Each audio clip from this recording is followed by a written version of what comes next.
yeah, they get some. There's quite a bit of money out there, but it seems to all go to about 3 people. Yes, and their jets and their wives' shoe collections. Unless they do end up getting killed sometimes, so it swings around. So you and Andre going to throw anybody off the channel today? No. But well, you never know. But it's quite popular, isn't it? But you know who else he should sue? The guy who called the Farage riots. Yes. I mean, how dare he do that? He can get attacked for that. You know, he gets milkshakes and a banana one. If I was going to be milkshake, I'd want a chocolate one. If you're left or right. So if you're left, you get off. Yeah, you can't. You get immunity. Mate, we've got to go. Yeah, man. Look, thank you very much for the last 3 hours. Thank you to Peter Barnes, who's been fantastic as ever. I'll be back next week. I'm doing a Julia show on the 2nd and the 3rd. Merry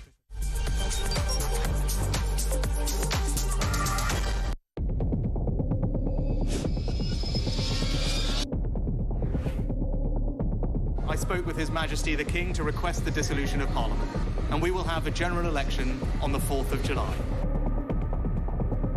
I have just returned from Buckingham Palace to form the next government of this great nation.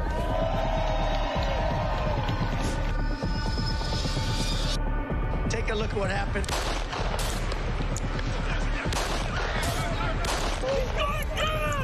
I immediately knew it was very serious, that we were under attack.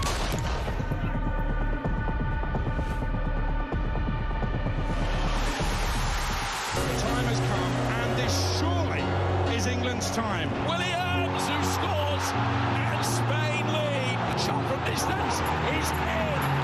It is Cole Palmer. Low ball in, or far ball, slides it in. An absolute killer of a goal. I agree with the protest, but I don't think the violence was anywhere near necessary. No, I mean, I don't think anyone, Nigel, would ever think that the violence was the answer at all.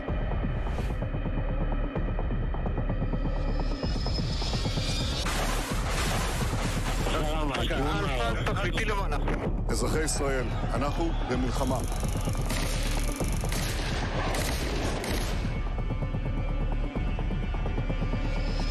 I probably took a bullet to the head because of the things that they say about me. If Donald Trump were president, Putin would be sitting in Kyiv right now. In Springfield, they're eating the dogs. The people that came in, they're eating the cats.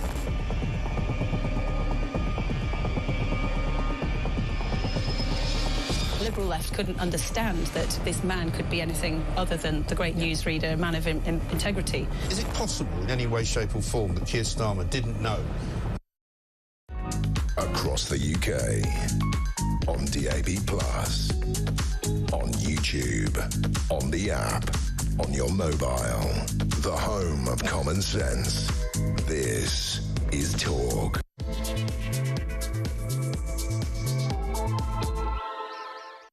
This is the James Wales Show, but unfortunately James is a little bit ill at the moment. Don't worry, he's out of hospital on Monday. All of these rumours on social media, it's like, who was it? Rumours of my death have been greatly exaggerated. That was Ralph Harris. Nice joke to make at Christmas, son. It wasn't exaggerated. OK, look, I just want to get straight into this show simply because there's something that has been a really, really huge issue, and it's this. It's about Kemi Badenoch and Nigel Farage. Now, I know everybody else is talking about it, but I will say this. I spoke to the head of legal, or one of the heads of legal, at Reform UK yesterday, and there is an amazing detail which perhaps you don't understand. I'm just going to explain that to you, throw it to Asher, and then introduce the guests.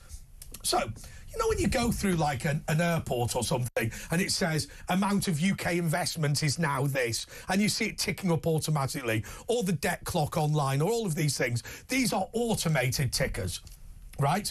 Kemi accused Reform UK and Nigel Farage of using an automated ticker.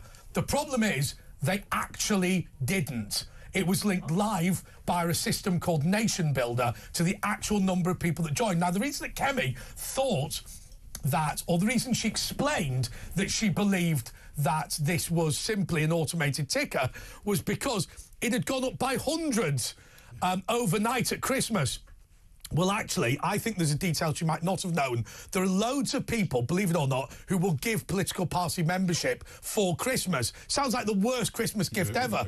But actually, not for somebody who's recently got involved in politics, not for somebody perhaps who's a politics student or has decided to start studying politics for their A-levels in September. Those people actually quite regularly get them. And so 300 to 400 people, well, it was in the hundreds of people, joined on Boxing Day morning.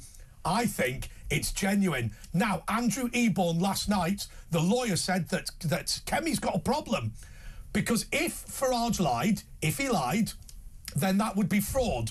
And if a reasonable person believes that Nigel Farage being fraudulent undermines his reputation in their eyes, if he were to be a fraudster, then he can sue her. And he's announced he's considering suing her. Now, I think there's another problem, and I'm sorry for being a little bit long, but I will hand over to Asha right now. The other problem is this. If she loses a court case related to honesty against another politician, she's got to resign the Conservative leadership. So you are now saying, OK, it'll take 18 months for this case to be resolved. OK, it'll take £1 million for this case to be resolved. We understand all of those arguments against suing anybody. But by God, what it also means is that Nigel Farage has a decision to make this weekend as to whether or not to end Kemi Badenoch's career. Now, forget the 6 of one, half a dozen of the other. Sky News fact-checkers have literally said that Farage is right. It is linked to Nation Builder. It is not an automated ticker. If they're right, then I think Kemi's got a real problem. Actually, your view? Well, she's very rash, so I don't think she's going to make a good... she's very disappointed in what she's done, but... Does Farage want to get rid of her? Because if he gets rid of her, they'll get Jenrick, and then they're going to be a proper party again, I think, because he seemed all right. He seemed a bit more switched on, didn't he? So, you know, but she doesn't... She was all bluster, wasn't she, it turns out? But it was all quite exciting when she first came on, but it was just a few lines she learned. But the thing I want to know is, why didn't he sue the bloke who called it the Farage riots? I mean, that was a terrible thing for his reputation. It starts people getting violent against him. The problem is with... Oh, sorry, you were saying... No, go on. The problem with suing somebody... I mean, I've been defamed before. We all have, multiple times, but I was pretty badly defamed. The problem is... You have to go to the High Court and it costs £500,000 to sue somebody. It's a rich person's sport. My personal view is, if you get defamed by a media outlet like us, it should be something you can go to the county court in, where you just sue us for 40 quid. Small claims court. Couple of grand up to 10 grand exactly. or something. So if I say something wrong about you, you can sue me for 40 quid. I can settle out of court for 50. Or because it means you've got no recourse if you're a normal person who hasn't got millions of pounds to... And that's the problem. It's here again, but it's been, people will turn around and say, you can sue if somebody lies about you. Largely you can't, right?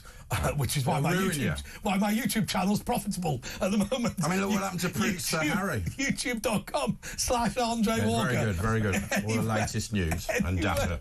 Anyway, let's go to our guest co-hosts this evening. They are Tom Harris, Director of Data at the Free Speech Union, and Phil Dave, who's a broadcaster. How are you both? Good, thank you. Well, happy Christmas, Andre. Happy Christmas. So, Tom, it's a free speech issue, is it? ? Well, I think your point about defamation is absolutely right. We're very wary. Well, first of all, at the Free Speech Union, when it comes to defamation, you are essentially going to court to try and, even though you may be absolutely right, and in your legal rights to do it, you're trying to shut someone down. So it kind of goes against the grain of free speech in that regard. And that's always awkward with the Americans and the First Amendment. What constitutes free speech and what constitutes defamation? Yeah, absolutely. And it just, you're absolutely right about the money point. The money just goes and goes and goes and goes, and you do not, and it's also very hard to win. So, as you said, you can say, "Oh, I'm gonna sue," but it's actually doing it is a very different game. It's incredibly difficult. I mean, I've always openly said the Mail on Sunday defamed me for 18 months on a regular basis. The good news was about it. Simon Walters, what a nightmare. The big advantage was by the end he was making it up to such an extent that it became pretty obvious he was making it up. But to the totality of it, it's pretty obviously garbage.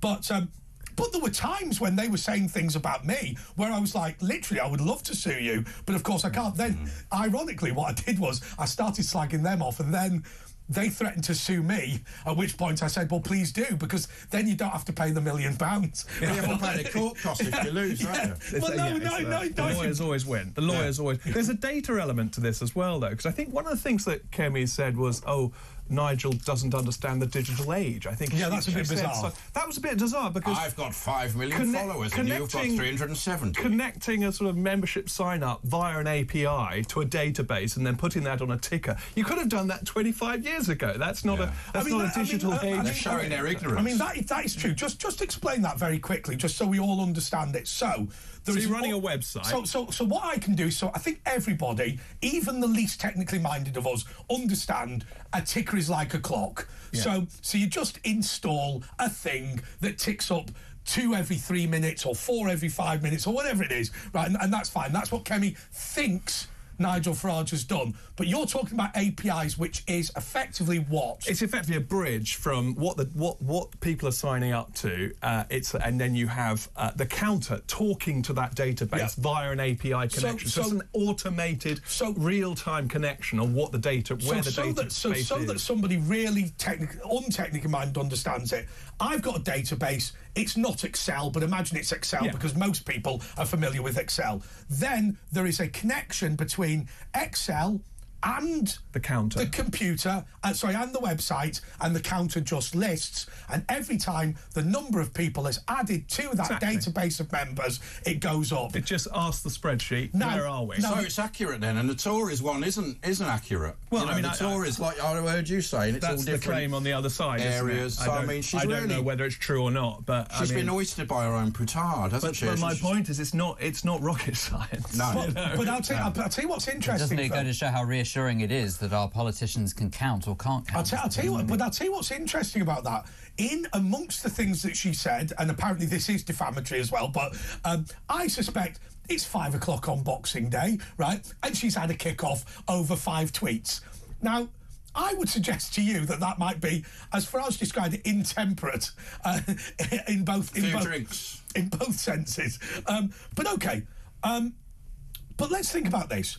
So she has said, amongst all of those things she said, we've looked at your back office and we know that this is an automated ticker. Well, first of all, I think Reform would have to say sensibly, you didn't look at the back office unless you hacked our system, right? Because that's not possible. Secondly, you're simply wrong. So what she's now doing is listing technical reasons why she's right, and she isn't right.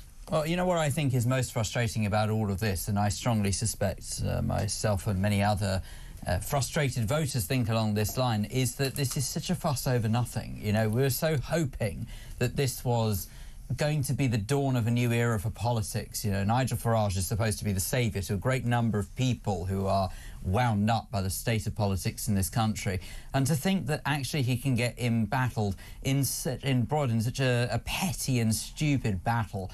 Honestly, I don't know about you. I couldn't give a hoot. But it's helping with the members. More people are joining because of this. Yeah, he's making hay while the sun shines. I strongly suspect he is using this as some sort of publicity. Hang on. But it is annoying. First of all, fairly obviously, when somebody goes, you've not got many members, inevitably that's going to galvanise your supporters to join. But apologies for those people who are listening rather than watching. But that number that we've got live on the screen is a big number. 145,000. 145,000. Now, forget the margin of error. They've smashed the Conservatives on that, because the Conservatives are, and I've memorised this, 131,680. A lot of those are dead, apparently. But I also think the really important thing is not the absolute number, and again, I'm going to sound like a data geek again. It's not the absolute number, but it's the direction of travel and the rate at which it's going in that direction of travel. People are talking about the Labour Party back in 2019. That was going down. That's the point. After that point, it came down rapidly from a high point. This is going up rapidly from a low point, and that, I think, is what really And this highlights it. What Farage is doing is highlighting he's sort of the opposition. In fact, he's the only good politician at the moment out of all the leaders, really, isn't he? Well, that's what it seems like. You know, if you look at the button, the red wall are now all switching to him, aren't they? They're all. But it should also have been the deputies. I'm coming back to your point about this shouldn't be the leaders sort of arguing about this. It should be the deputies or someone else who wants to have this argument. Maybe the argument shouldn't be happening anyway. I just suspect most people don't care. I really do. You know, I think what they're hoping for is that there are people that are, say, Reform MPs who are going to set an example to other members of Parliament, say, actually, do you know what? These are the issues that matter to the British public, and this is what you should be focusing on. But does it matter? OK, so first of all, does it matter who has the most members? Only in the context of... Well, not with our current voting system, it doesn't. Well, no, only in the context of it, correct. So there's all sorts of caveats. But one of those things that I think is worth talking about is what Farage is saying is, fundamentally, I think this is DUP versus UUP, like in Northern Ireland, where effectively there came a tipping point where Conservative voters in Northern Ireland were so sick of the Ulster Unionist Party, they dumped them in favour of the Democratic Unionist Party. Now, for most people in England, Wales and Scotland, that wasn't a particularly interesting point, but it has happened in the past where one political party that represents, say, the left or the right has replaced the more established party. There's no doubt that Kemi Badenoch is the leader of the opposition legally, but the momentum seems to be all with Farage. And she's rattled, isn't she? Well, yes, I was going to say, that's what this proves more than anything else, is she is so threatened by reform. And she's right to be, but also because she's not been any... All she talks about is sandwiches. But those 5 MPs, those 5 reform MPs are landing in the Commons. They're landing, each one of them, actually. It's not just Nigel. They've all got their own section, haven't they? They're all covering their own bit. Yeah, they're making really good points, and they're conviction politicians, and the rest of them are just sort of the do you know something? You're both making a phenomenal point here, because you're right. The big problem with UKIP was it was Nigel Farage only, but actually, I'm starting to read what Rupert Lowe's saying about immigration. And Tice has his bit, doesn't he? He does. Gets involved, and they're all... He was on a podcast this week with, I think, Peter Whittle, and it was brilliant hearing what Rupert Lowe is doing, and also locally what Rupert Lowe is doing as a local MP, really caring about what's going on in his constituency. Ben Habib would have been good, but he didn't get a seat, and then he sort of... I think there was a...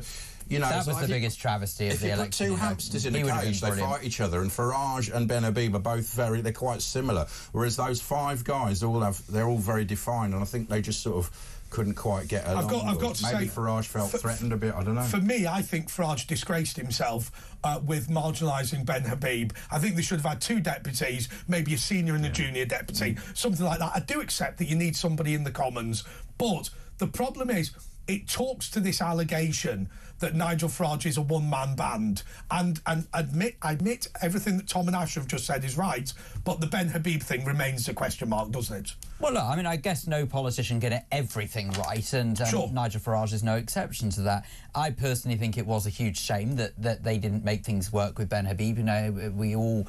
Working at this station, I think most of us know Ben and know what a top chap he is, and he's a blooming hard worker, a very clever guy, fiercely intelligent chap, and he would have just been a superb MP. But he might come back in a... I was going to say, there is literally nothing to say that he won't run again. But hang on a second, is the reason that you like Ben Habib because is the reason you're advocating for Ben Habib because he's absolutely vital to Reform UK, or because you, as a journalist and a broadcaster, respect him as one of your contributors? Which, bear in mind, are 2 different things, because inevitably what might happen is you might say, well, OK, this guy's fantastic. For us at Talk, our viewers and listeners love him. You know, he's hugely popular. I'd say it could be both, because the way I look at it, but it also could be one or the other. But my experience of having worked with him tells me that he's got all the qualities I would look for as a voter. He believes what he's saying.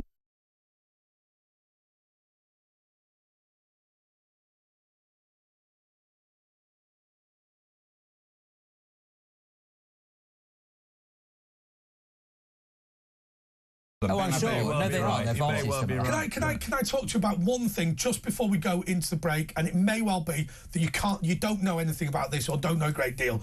But Tom, the peerage list. This is the first time you've been in studio since your boss, Toby Harris, was made a member of the House of Lords. His Honourable Lord Toby. It's the Right Honourable... The Right Honourable Lord. Yeah, absolutely. I bought walking 2 steps behind him.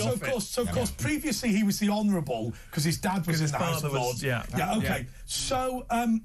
look, I mean, I don't know if you've had this conversation. He's not sat in the Lords yet. He's not appeared. He's not done anything. But what will be his... aims and ambitions for the seat? Will it be to bring back that critical bill on free speech in higher education? I think absolutely, to use the voice he's now got to advocate for what at the Free Speech Union we believe in. We've had Claire Fox, who we often listen to and hear. She can raise questions, but having our own boss able to raise questions in the House of Lords. So really on point. So what could happen now with the free speech in higher education bill? Just to think what could happen. It could be that the Free Speech Union suggested it. Right, you ready? Hold on to your socks, everyone.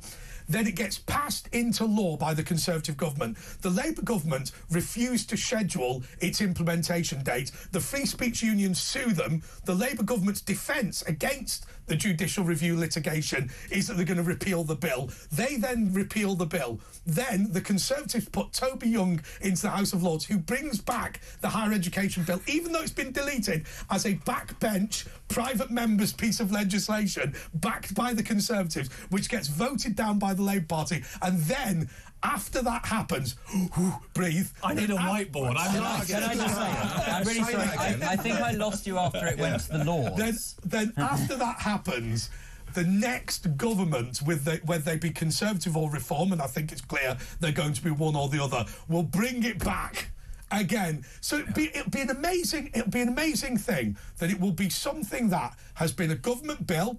It's been the government bill to rescind it. There's been a private member's bill to bring it in. The government have voted against it, and then the government have brought it in as their own bill, and it's been implemented. It will actually, I think, potentially hold a record for the most confusing the most confusing arrival of any. I have to say though, it's very impressive the way that you have followed the path and the trail of it, and the way you have. I'm very impressed. I think he just made all that up. By the way, Danny in East Yorkshire says, tell her she's really overdone it with the eyeliner. I haven't used any eyeliner, but I think I accidentally used Dr. Dave Bull's makeup because actually, I think you look good. Pasty faced. I think he looks quite good, and I know ladies of a certain age, 85, quite fancy Asher. So you know, plenty of good tune on a good fiddle or whatever they say. We'll be back after the break. Good fiddle.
Across the UK, on DAB+, on YouTube, on the app, on your mobile, the home of common sense.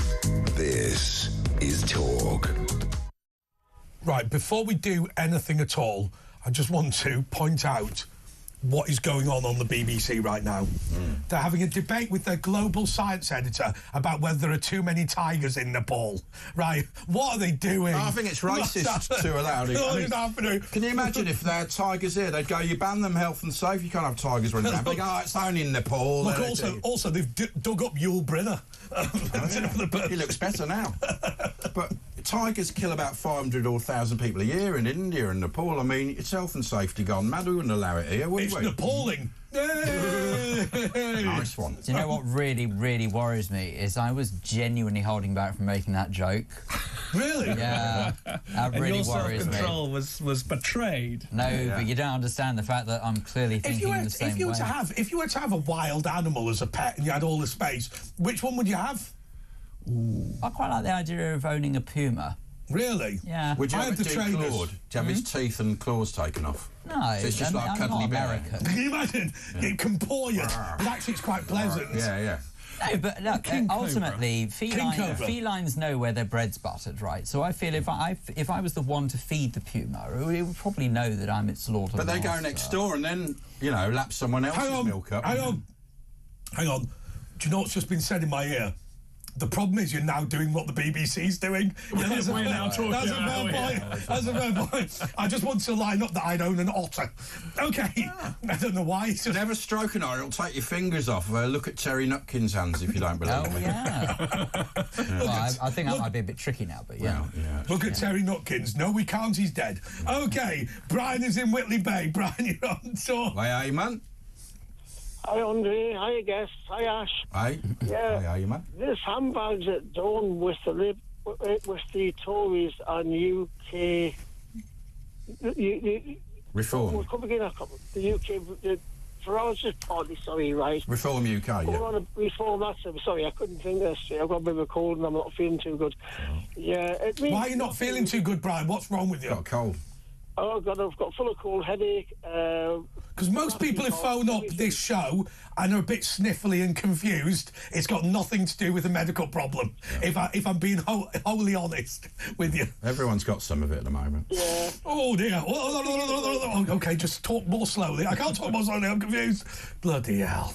They've been to Colombia. You know the Labour Party, right? When Jeremy Corbyn was around, he had about 500 million members joining the Labour Party. It didn't make much difference. It's the MPs. It's a reasonable point. Most. Really good point. Well, yeah. It's about the voters, isn't it? But it shows a sign how, you know, they've only been around, you know, not that long, and suddenly they've got 5 MPs and they're already... It does show something, doesn't it? Quite significant. Yeah, but I mean, I'm no big Tory fan, as you all know. But I mean, no. Well, actually, do remind us, Brian, about your political journey. Because if you're going to phone up and support, by the way, you don't have to tell me.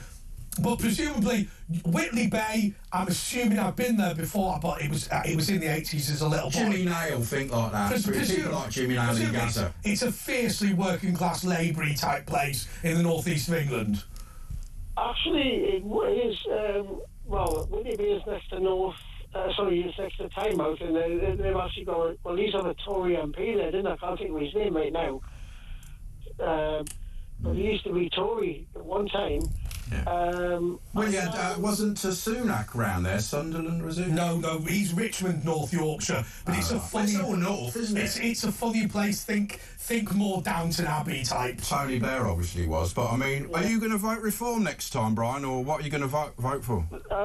No, Liberal Democrats. I think I quite like the Liberal Democrats. Do you like the stunts he does? What's his name? Wayne Rooney look-alike. Sir Ed Davey. Party out there, but I mean, I've always kind of like. I won't be voting Labour because I don't like Starmer at all. But don't you find the Lib Dems a bit wishy-washy? You know what I mean? They don't really cut the mustard. They do actually do quite well when they become, they have been in Newcastle Council. They've had Liberal Democrats in there. Right. I'm not being funny, so I'm going to have to stop you. When you said Tynemouth used to have a Conservative MP, you are correct. Right. Which one do you want to go for? Which one do you want to go for? Neville Trotter, who was Member of Parliament from 74 to 1997? Or do you want to go for Charles Percy, who was MP from 1918 to 1922? Look, I'm not being funny. It is true to say that Tynemouth have had Conservative MPs before. It's been a while. So they didn't have the red wall break in there. It's still Labour, was it? It's still Labour. Yeah, apparently. I mean, I think the Liberal Democrats, so I'm voting for them. You know, I always have done. I'll tell you one thing about Sir Ed Davey, and let's bring in the panel. Let's talk about him for a second. Sir Ed Davey, it's fair to say that for a deeply boring and uninteresting man, he has one of the most amazing backstories of anybody. What is it? He was I think his mother and father died when he was very young. He had to bring up his younger siblings as a foster carer when he was like 18 and all this sort of stuff. It's a really... That often does set people up when they have such a hard start in life. It mostly crushes them, though, let's be honest. Yeah. But I'm always impressed when doesn't he have one of his children has one got, of his children is disabled. Special needs, I think. Yeah. It was it the same with... there was a son of... David Cameron. And Gordon Brown. Yeah, there's a lot of suffering in the background, actually, with some of these fairly high-profile. The same with, obviously, Sir Keir's brother. I was going to say, and his mother was always ill. died yesterday. What? His mother was Keir Starmer's brother died yesterday. Nick. And had a tough time. There's quite a few quite moving There was a birth problem and he had learning but he right. overcame it and Starmer's father said he's done as well as you have for what I was going to say exactly that, Ash. So that's sad, but I mean, his mum was ill as well all his life, I think. But isn't it interesting, these very successful politicians, whichever party they come from, they don't use that. Which wouldn't work anyway, but they keep it in the background. But I just think you're right. I don't know. I'm sorry. I mean, Sir Ed Davey, during the election campaign, I'm sorry, he absolutely... I thought he just fell off windsurfs. And he was good at it, though. Did he? Well, actually, I'm going to completely about face. So, you had Ivan Cameron, which the Camerons didn't really go on about. Why is it that Ed Davey milks the fact he's got a tough background? Because I think he's trying to... Well, no, because he's probably doing what an awful lot of politicians try and do. It's prove that you're one of the people. But the truth is, most politicians couldn't possibly begin to relate to what a lot of people are going through at the moment just because of the life they lead. But I don't really vote on a politician whether or not they resemble my life or not, to tell you the truth. Yeah. Well, that would be wouldn't be any, would there? I was going to say they definitely wouldn't. It would be impossible. I don't think there are any politicians who live in Watford, thankfully. Anyway. Presumably the politicians from Watford. No, even he won't. I don't think he lives there. Even he said, look, I'm not Watford. I've got a friend of mine who used to be an MP and he lived in Bush. He's Bushy and he used to visit regularly, right? And he said, mind you, Sir Broadman lives in Bushy, I think.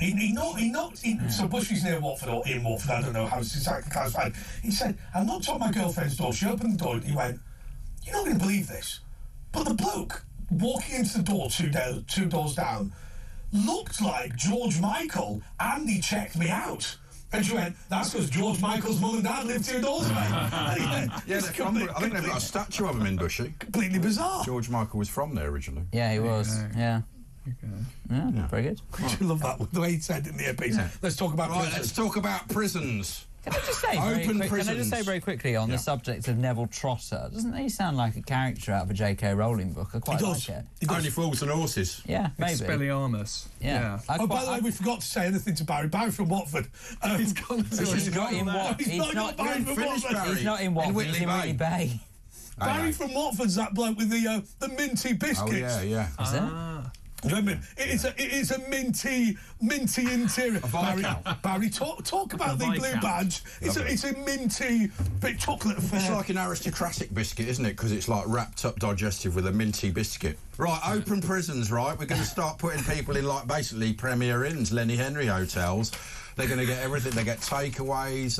And this is what's going to happen now with Dave. Labour could move thousands of prisoners into low-security open prisons to tackle prison overcrowding. Dave Hawkes. Now, as I've said before, there are 2 ways to reduce the prison population, right? The Saddam Hussein way. I remember this Labour MP, she walked into me when I worked in Parliament and she goes, Andre, you must be really pleased, really angry that Ken Clarke wants to reduce the prison population. I went, oh no, I'm in favour of reducing the prison population. I said, but there's 2 different ways. She went, hey, let them out early, what's the other one? I went, the rope. She went, you're a Tory, get down, you Tory. What part of the West Country was she from? I think of my impersonations as excellent. Have a sweet. Didn't someone suggest they should get hotels like the migrants, wasn't it? Was it Sadiq Khan? Let's stick them on the Bibby Stockholm. Apparently that's a punishment. Yeah, but the Wi-Fi's no good for them. But it's very odd that we have this problem. I mean, obviously we have this problem because we don't have enough prisons, but we're not catching criminals anyway. Yes. I mean, people are so keen on hate crime and what people are saying online and offline and they won't get out in prison. They go straight to Can I now offer what I think is potentially a sensible defence of this policy? Right, so first and foremost, I think people need to be punished, but clearly, a la Tommy Robinson, it is silly to stick... Tommy Robinson? It is... yeah, good point. It is silly to stick people into... Two words or two names I wouldn't have put in the same sentence, It is silly to put people into Category A and B prisons when, you know, bluntly, they're no danger to the public. So let's have the cages, let's have the zoos, if you like, for the dangerous ones. But then I had a friend of mine who was a fraudster, and everyone was going, oh, he shouldn't go to prison. Well, you know, his gang collectively robbed £30 million from banks. I mean, he didn't get even anywhere close to a significant amount of that, but okay. You get let off if it's billions and you're a banker. But you do a lot, but what they did with him after he'd been through all the serious prisons... You wear a suit, basically. Yeah, after he'd been through all the Dartmouths and all these places... Dartmoor. Yeah, Anyway, Dartmouth. That's right. I was just thinking there's something wrong there, isn't there? It's about the same level of security, yeah. So, okay. Then what happened was he went to whatever prison it was and he was allowed to go out to college every day, and what he did was he changed out of his prison uniform into his ordinary clothes, went to college and then went back. They used to do alcohol and drugs tests and things like that to make sure. But fundamentally, the idea was this, and we've never done it in this country, which is, right, you can continue your job, right? But unfortunately, evenings and weekends, you're going to have to get locked up. So that means you finish work at 6 o'clock, you're going to have to drive to the prison, sleep in the prison until 8 o'clock in the morning. Now, I would suggest to you that whilst that sounds like a bit of a DOS, I think for most middle-class people, that would be a real nightmare, which means you're on the tags, nobody would see the tag because it's under your clothing, you go to work and then you can come home from work, but that's all you can do. Sorry, go back from work to the prison, and at the weekends you can't go out, can't go on holiday, can't do anything like that. It's like house arrest. Well, it's almost like house arrest, where you essentially you can live in your home, you can live reasonably comfortably. No, you live in the prison. Choices. You live in the prison. Yeah. You have to go to the prison. I mean, I think it's a good idea. As you say, it's not as great as everyone thinks it is, because part of life is about going on holidays, about doing the things you want to do, having a change of scene and all that kind of thing. So what you're doing is, remember, you are living evenings and weekends with the crap food, bad accommodation. You know, I mean, it's almost like going on holiday to Benidorm. But goodness gracious me. No, I'm joking. Apparently it works in Spain. That's where they're getting the idea from. I mean, I think that is not a bad idea. The problem is, what we will do is we will not move people from community service into these sorts of things. So you could say, right, as an example, you do your prison evenings and weekends, but you have to do your community service 9 to 5, Monday to Friday. We won't do that. What we will do is we will let dangerous offenders out instead. We'll say this is a good opportunity to reduce the number of people that are being legitimately locked away. By the way, we're going to go to a break now, but somebody has said, are your guests Ian Beale and Phil Mitchell? Yes. Which is which? I think he got the better end of that deal. By the way, give us a ring. 03444991000, 03444991000. You can leave us a WhatsApp voice message as well. And we'll be back in a moment. See you down.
across the UK. On DAB+, on YouTube, on the app, on your mobile. The home of common sense. This. Well, I just want to say to you, the breaking news is I've just received an email from Tops Pizza who says, we have received your order and wanted to say thanks. You have ordered one supersized pepperoni with extra pepperoni, extra cheese, stuffed crust, delivered to your... And then it says, we will deliver it to your house. Oh, I'll tell you what I think's happened. I think I left my computer open, didn't I, when I left the house? And the pizza fairies turned up. The elves have decided to... They love pepperoni, the elves. What can we order while he's away? It's that time of year. I remember now once, find myself a bit peckish. I remember once I was in charge of looking after my two nieces, and I literally, and my mum said, Your look, siblings brave. We've organised absolutely everything. Just all you have to do is just sit there and watch the telly. So I walked in and I thought, here's the plan. I went, right, listen, girls, I've got no idea how to look after children. I'm glad you're at the appropriate age where there would be no toilets involved, because you just have to sit there and pee yourself, because there would be no toilets either way. I said, but I understand the following thing. Here is my Amazon account, right? Spend the evening ordering whatever junk you want, right? That's a big mistake. To a limit of, and I gave them a financial limit. I was doing all right, and they just sat there. They ordered the Chinese, not from Amazon, and then they ordered a big load of these, I don't know, well, some old bits of junk or whatever. Fidget spinners or something. It was fidget spinners. Yeah, What's you a say. fidget spinner? A fidget spinner. A guest you don't want. A fidget spinner is one of the... sounds like something you'd find at the BBC, allegedly. No! So it is... Basically, what it is it's a sort of a strange-looking gadget that looks like a cog. I thought you were going to say something else. Like what? A cog, like in a wheel. Right. Anyway, mine does look a bit like a cog. You hold it in the middle, and then it just goes round and round. And what they basically do is some sort of like just a distraction toy or something. It's very strange, really. Okay. It's sort of like the cheapest toys you get in a cracker or something. Anyway, I'm being told it's boring now. Sorry. Yeah, no, I've got a great story about that. I don't care what the producers say, if I'm being totally honest. Okay, so I don't get... It's Christmas. I'll tell you what we'll do. Why don't we save the story about Michael Howard and the member of the House of Lords that went mad with an Etch-a-Sketch? Why don't we leave that for now, right? And if you stay to the end of the show, I promise you, I'll tell it. But the reason why the producers are kicking off and want us to talk about something is because they are absolutely furious about this tax on the sick, that the NHS has raised £1 billion in 1 year over charging people, over 6 years, sorry, over charging people to park when they go to the hospital. It's not great, is it? I've had friends of mine who've had parking fines because they couldn't feed the meter because their partner was dead. No, it's absolutely revolting. I don't care what anyone says. I just think that everyone at some point pays to use the NHS. So you don't need to make even more money out of it, but least of all, you don't need to be making money out of the stress that comes with trying to find parking then try and faff around with visiting a terminal relative. When you're trying to visit someone who you're worried sick about. You give, like at shopping centres, to say you're because otherwise people will take the mick, but you should get a genuine, Yeah, get it endorsed. Or even if you just get literally a couple of hours free and then you have to pay for it. That makes much more sense. But also, if you're... I mean, I've heard before today, I don't know if these tickets were rescinded, but... Oh, you know, my wife was literally dying. You know what? It's not that I didn't go out and put another quid in the meter. It never crossed my mind to leave her when she was gasping for breath. The parking was not the issue. It's sickening. It's absolutely sickening. But also the other thing, of course, now... hiking it as well. Of course, now, you put your bank card onto the system, because I'm talking about putting £1 in. Presumably, they don't take cash anymore. You put your card in when you arrive, and it just bills you for as long as you're there. Well, it was Tony Blair, wasn't it, with his PPI sort of thing, giving it to a 25-year contract, so they're tied in, and to get out of these things now, it's disgraceful. Isn't this absolutely... I mean, it's all part and parcel of the war on motorists, isn't it, really? But NHS trusts have made, on average, of... It's £665,000 in parking charges every day in the past year. That's an amazing thing. Now, when do they get paid telephone numbers, the top executives? It's a disgrace, isn't it? Your point about the war on motorists absolutely is, but when you're taking sick people in, sick friends, sick relatives, you need the car. You know, especially when ambulances aren't turning up. Yes. And I think I've heard so many horror stories about ambulances, and you have to take a taxi if you can afford a taxi, or you have to take. But actually, doesn't it go to show that the cars are lightening the burden to some degree? Yeah, absolutely. It's a captive market. I mean, anywhere you can make money, there's a little. It's like if life will find, you know, if you find a niche. And now at an airport, you can't even drop someone off. You've got to pay like £5 or something just to stop and. Even if you open the door and they do one of those rolls. Can you do a roll? Can you keep the car moving? You have to practice like in the sort of yellow box junction. You can't even do that now. It's amazing. But it's legalised mugging. I don't care what. Well, I'll tell you what I'm worried about. I've got friends of mine who've come from abroad to this country, and now I don't know if you've seen this, but we've seen statistics that those immigrants to the UK that are financially benefiting the UK from Eastern Europe, and they are on average financially benefiting. People from the rest of the world are a financial burden on average, but they're leaving.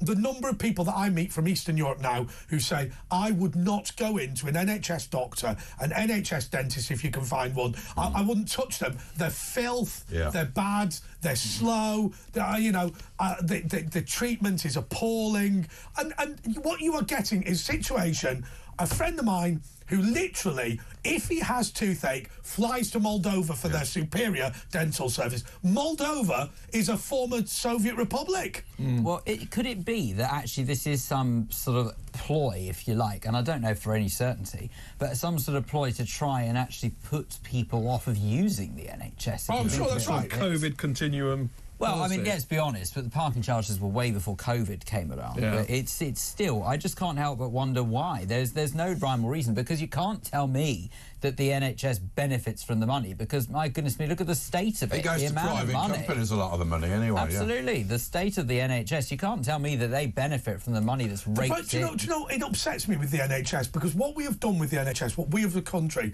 we have persuaded people that there are two choices. NHS under the current system or die on the street, which is simply not true. It's filth, they don't clean it, the treatment's awful. In almost every respect, we are, of the developed world, some of the worst treatments in everything. Productivity, that's the word that is missing. Where's the money going? Yes. Because we're pouring more and more and more money. There was hope with Wes Streeting about 3 or 4 months ago that there was going to be a But heaven forbid anyone should tamper with the NHS. Yeah. But that's right, because your gran and my gran, I mean, God rest their souls, believed, because they'd been told for 50 or 60 years that any changes equal, you will not be treated. Therefore, they're like Oliver Twist. Please, sir, can I have some more? Because as far as they're concerned, they think the automatic right to treatment goes along with the current system, and it doesn't. I keep banging on, and to be fair, I stole the idea from Asher. I keep banging on about this idea in Israel where there are 2 national health services. There's three companies that compete for it. Okay, but what happens is everybody gets treated at the point of use. You pick the best NHS, and they have to compete against each other. Now, none of the 3 have ever gone bust. They compete against each other, and so in the end, but everyone pays a monthly premium for it. So what you do is you pay you choose the level of premium that you want per month. Okay. Determines the third party foreign theft. Yeah, but it depends on the level of treatment you receive. We're already taking a lot of the burden off the NHS. I've had to go to the doctor over the last month or so. I'm lucky enough that I can afford a private GP, and I can get an appointment very, very quickly. Yeah, but in so doing, I'm not going to a GP. But an NHS GP. Tell us about the economics of a private GP, because I have to say, I mean, our local private GP, I think, charges 40 quid a month for a healthy person. Yeah. And you can go in as much as you like. That's about the right. That's almost exactly the right number. That's gone up a little bit like these parking charges. It's gone up. It's been up and up. But most people listening to this will go, hang on a second, this bloke's going to a private GP for 40 quid a month. Yeah, absolutely. I mean, just so I know that I can ring up, or not even ring up, book an appointment online and be there the same day. Well, I don't need to worry about ringing it. You can do it all online if you need it as well, like Viagra. It is a ridiculous amount of money. Yeah. I agree with you. The nearest local GP, private GP to me, if you are on the 40 quid a month, which I'm not on actually, I probably should be, you just walk in and that's it. Yeah. Now, if you need any additional treatment, that's an issue, and it can be an issue with prescriptions because obviously it's a private prescription and you don't get the prescription charge that you get. But but very rarely are prescriptions hideously expensive to the point. But then you could go to your NHS doctor and say, "Can I get this prescribed on you?" And that's what, because I had a German girlfriend, and she was like you said, she didn't like going to the GPs and the NHS, but she was amazed at how she just got free pills and everything. That they love the free prescriptions. They don't get that abroad. So presumably what you do is you go to your private GP same day meeting. Always a different. There's GP, drop-in so centres as well. You don't get a relationship. There's drop-in centres all private. Yeah, I've been around here a couple of times. Really So most big train stations literally have a private GP. You just walk in. And they do key cutting as well. So what then happens is, if it's just 15 quid's worth of antibiotics, then you head off to Boots or whichever pharmacy. And if it's 1,000 quid, you just go to your normal GP. Well, if it's 1,000 quid, you suddenly have a bit of a change of heart, shall we say? And you suddenly feel much better. Much more. Okay, we're getting told off again for not going to a break. It's Christmas. We'll be back in a moment. It is Christmas.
Across the UK, on DAB+, on YouTube, on the app, on your mobile, the home of common sense. This is Talk. Well, they weren't technically pornographic. Oh, I'm sorry. Hello. We were talking about video editing. Okay. Okay, well, I want to say congratulations to Dr. Tedros from the World Health Organization, who survived an Israeli strike on Houthi terrorists in the last couple of days. Not a real doctor, as we all know. There we go. They've done the Andre Walker bingo in the gallery. But it's amazing. Have you noticed, actually, if you put his name together, it just spells out Dross. It's amazing that Ted Dross has... well done. I'll take that one. It's amazing that Ted Dross just happened to be near a load of Houthi terrorists when they were airstruck by Israel. And what a great shame it is that he survived the attack. Okay. Anyway, so talking of the dishonesty that took place during COVID, where the World Health Organization prioritized protecting the reputation of President Xi of China over defending the health and wealth and happiness of the world, we've now discovered I mean, I can't believe that... Sorry, I can believe this, but I can't believe that this is what they did. The FBI were prevented from briefing President Biden on the allegation, the serious allegation, that the coronavirus had come from a lab leak in Wuhan. This was at the point when Dr. Tedros, Fauci, and all of the people were desperate to pretend that it had come from an infected bat at the Wuhan fish market, where obviously, because they sell fish, there'd be a bat for sale. That makes perfect sense, doesn't it? But anyway, they were talking about infected bats and determined that Tedros, that President Xi of China and the Chinese Communist Party and the chemical and biological weapons program were the priority in terms of protecting their reputation. Disgraceful, Phil. Of course it is, but I hate to say that it's nothing that none of us with any level-headedness to strongly suspect. We'd have been taken off air if we'd have admitted the truth at the time. Yeah, look, the problem you've got, unfortunately, is that there are certain broadcast rules that one has to follow. So it's all well and good to advocate free speech and all of that, and it means a lot to most of us. But unfortunately, if there are rules and regulations in place, you're not going to do anything that's going to risk the channel being taken off air. But I'm going to say... It's controlled by the authorities, But I'm going to say this about the... And I'm perfectly happy to call Ofcom idiots on the air, because they were idiots over this, and somebody needs to regulate the regulator. I was prevented at the time from saying, as an example about vaccines, that no medical treatment is entirely safe. It's not 100% safe. Now, how is that anything other than obviously true? Secondly, you were not allowed to broadcast the concerns that there were three theories. Number one, was it that the the Chinese Communist Party had been eating bats? Was it that the Chinese Communist Party had been making biological weapons that leaked? Was it that the Chinese Communist Party had accidentally leaked biological material? Well, look, but either way, but the priority for Ofcom, the priority for the World Health Organization, the priority for Whitty and Van and Dam the social media people was to protect, and the priority, by the way, for Piers Morgan was to protect the reputation of President Xi of China. Well, can I just say that I think that we need to be very careful not to conflate something here. The truth is that Ofcom have rules and regulations in place that are designed to protect viewers from being exposed to something that could either cause them harm. No, to something that could either cause them harm, or basically something that sort of could somewhere bring someone, anything like that into ill repute. Okay, so there are rules. Disrepute. Ill repute relates to prostitution. Disrepute, you're quite right. It's late. Well, they could have told Biden anyway, because he would have forgotten by the time they left the office. The point being, okay, is that you've got rules and regulations in place for a very good reason. It's not because they're deliberately trying to be obstructive. So as much as I understand... They are one-sided, though, aren't they, you know? Maybe in hindsight... Dave Lammy has a show, it's no problem. But the problem is, with hindsight, what they did was prohibited truth being broadcast. In hindsight, yes, that's what it would appear, but it doesn't mean because at the time there was any Well, they were well-meaning. Yeah, but Facebook and YouTube were doing it as well. The problem you've got is at the time, we're looking at this as hindsight now, there is nothing to suggest that at the time we had categorical proof that what we were wanting to report was fact. But we weren't even reporting it. This is a comment station more than a news station. What we wanted to do was discuss the possibility. And at the time, remember, what Tedros and the World... Not a real doctor. What Tedros and the World Health Organization had done was they had said, look, the most important thing here is the reputation of communist China. Right? Now, our argument wasn't that this had leaked from a lab. It was that Tedros, that the government, that the People's Republic of China were determined to ensure that was not investigated in order, for whatever reason. And Ofcom went along with it. YouTube went along with it. In fact, I think YouTube took this channel off air, didn't they? Yes, and then they quickly put us back on when they realised it was News UK and it was, you know, they had a few lawyers behind them. Yeah. There were a couple of issues with that, but it was all resolved. But, I mean, it is true that there was an awful lot of faffing around at the time, but it was heavily based on not having the information we've got now. There was a lab leak very early on, though. Can I give the last 30 seconds here to Tom Harris from the Free Speech Union, simply because what Phil Dave says is the regulator did its best and actually we're acting in good faith. Well, I think the issue is that actually there were a lot of very significant voices at the time saying, and this is the point, it's about nuance, isn't it? About the Great Barrington Declaration, for example. Very, very esteemed doctors, very esteemed physicians, career-long members of these very best institutions, who said there may be another way of looking at some of these issues, and they were shut down. And the censorship industrial complex revealed how much they were being shut down. They copied and China. these voices were saying it at the time. So I slightly disagree that we didn't know things at the time. Yes. Because I think there were a lot of people who were saying the other side of the But there is a difference. They were saying there is a difference. Stop. We got to finish. But there's a difference between established wisdom and correct, and that's where Ofcom got it wrong. And I'll freely say that. Okay. 0344 499 1000. Oh, what? At Virtual Ash? At Andre J.P. Walker. We're going to be back just in a couple of moments with the front pages. See you in a sec. Exciting.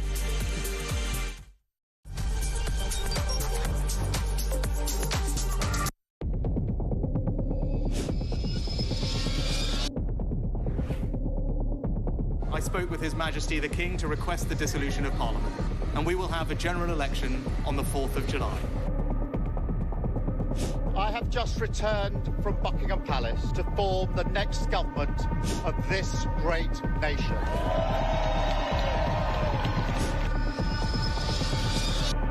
Take a look at what happened.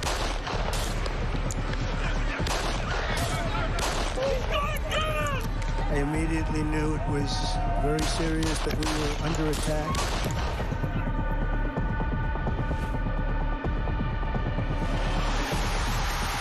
Time has come, and this surely is England's time. Williams, who scores, and Spain lead. The shot from distance is in. It is Cole Palmer. Low ball in, or far ball, slides it in. An absolute killer of a goal. I agree with the protest, but I don't think the violence was anywhere near necessary. No, I mean, I don't think anyone, Nigel, would ever think that the violence was the answer at all.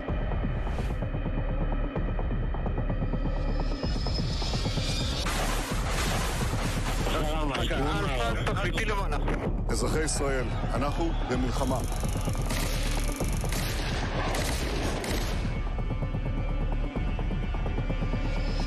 I probably took a bullet to the head because of the things that they say about me. If Donald Trump were president, Putin would be sitting in Kyiv right now. In Springfield, they're eating the dogs. The people that came in, they're eating the cats.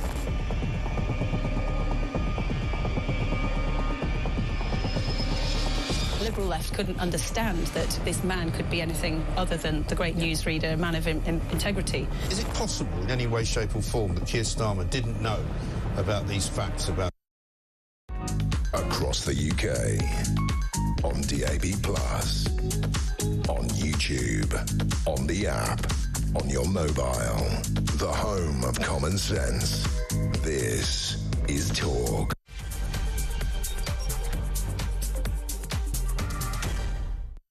This is the press preview with Andre Walker in for James Whale and Asher Gould. Well, in for himself, I guess. James Wales, I've got a little video message. He's all right, you know, he's just had a bit of the cold thing going on, and obviously with the other stuff he needs to have the night off, but he's back next Shabbos on Friday for our Shabbos show. Mr. Loverman, Shabbat. OK, Asher, right, it's time for tomorrow's papers today, yes. The Times. Let's start with the Times. And grants and cheap loans to install solar panels, because they've got to find something to put in these new farms they're going to be getting. Green offer, it's for households as part of £6.6 billion plan. These never work. Millions of homeowners will be given grants and cheap loans to convert their properties to solar power as part of the government's attempts to hit the 2030 clean energy pledge. But that didn't work last time, did they? Because it was too good a deal and they had to renege on it a bit. But it will never work, and I tell you why it will never work. It's very simple. It's because it will never fully pay for it. So what you're actually doing is you'll say that we're giving you a discount on something you don't want. Yes. So of course it's never going to work. It's like those heat pump things, isn't it? Yeah. They're bringing those back. Point? That's the socialist way, you know. It's rather than the free market, they try and force things. And it's happened with electric cars now. They're making the makers do it, and the makers are saying we ain't going to sell them because they're crap. What makes this even more dangerous is, like any market distortion, subsidies effectively embolden bad companies and damage innovation and good companies. And so actually, I mean, you saw that bloke who gave loads of money to Extinction Rebellion and the Labour Party. He's a professional claimer. isn't he? What's his name? The Extinction... Dale Vince. Dale Vince. Yeah. So his he job... donates a lot of money and then gets a lot of... His job is basically to garner government subsidies for his loss-making businesses. Look, the truth is that you're never going to persuade people to do something that they don't want to unless it's in their best interest. Why on earth would I go and install something at my property that's going to cost me thousands of pounds that actually really isn't going to make much of a difference? If anything, it's going to make my life more complicated. Do you know what I installed at my house over Christmas? A cocktail machine. Oh, that's very important. We do need it. But what's his name? Tesla are making batteries for your houses and stuff. But it comes back to what we were saying about the car parks, in a way. Big state. The state getting involved in every aspect of everything. And the free market would actually work out who wants what. The free market would work it out. It would work out the time horizon. It would work out the incentives. Why are people so stupid to not realise these things happen organically? It's the same kind of thing with the horse and car. Because they're socialists. They force it on us. No one said you're going to go out and shoot your horse. Can I say this to you? My dad is well into engineering. He's an electrical engineer, and he meets up with his old mates who are all into this stuff as well, and they genuinely have interesting, quote unquote, conversations about things like energy efficiency and insulation. He built himself, almost virtually built himself, a 6-bedroom house.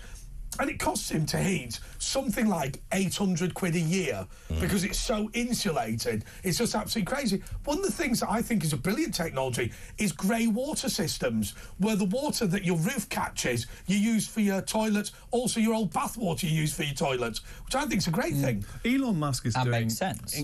Incredible things with batteries, with EVs, with space rockets, and yet he's also persona non grata because he's not one of the elite. He's actually really pushing He's actually the envelope. above the elite. I mean, they go on about he's the richest man in the world, but that's sort of secondary. He's the richest man in the world because he's so pioneering and inventive. Yes.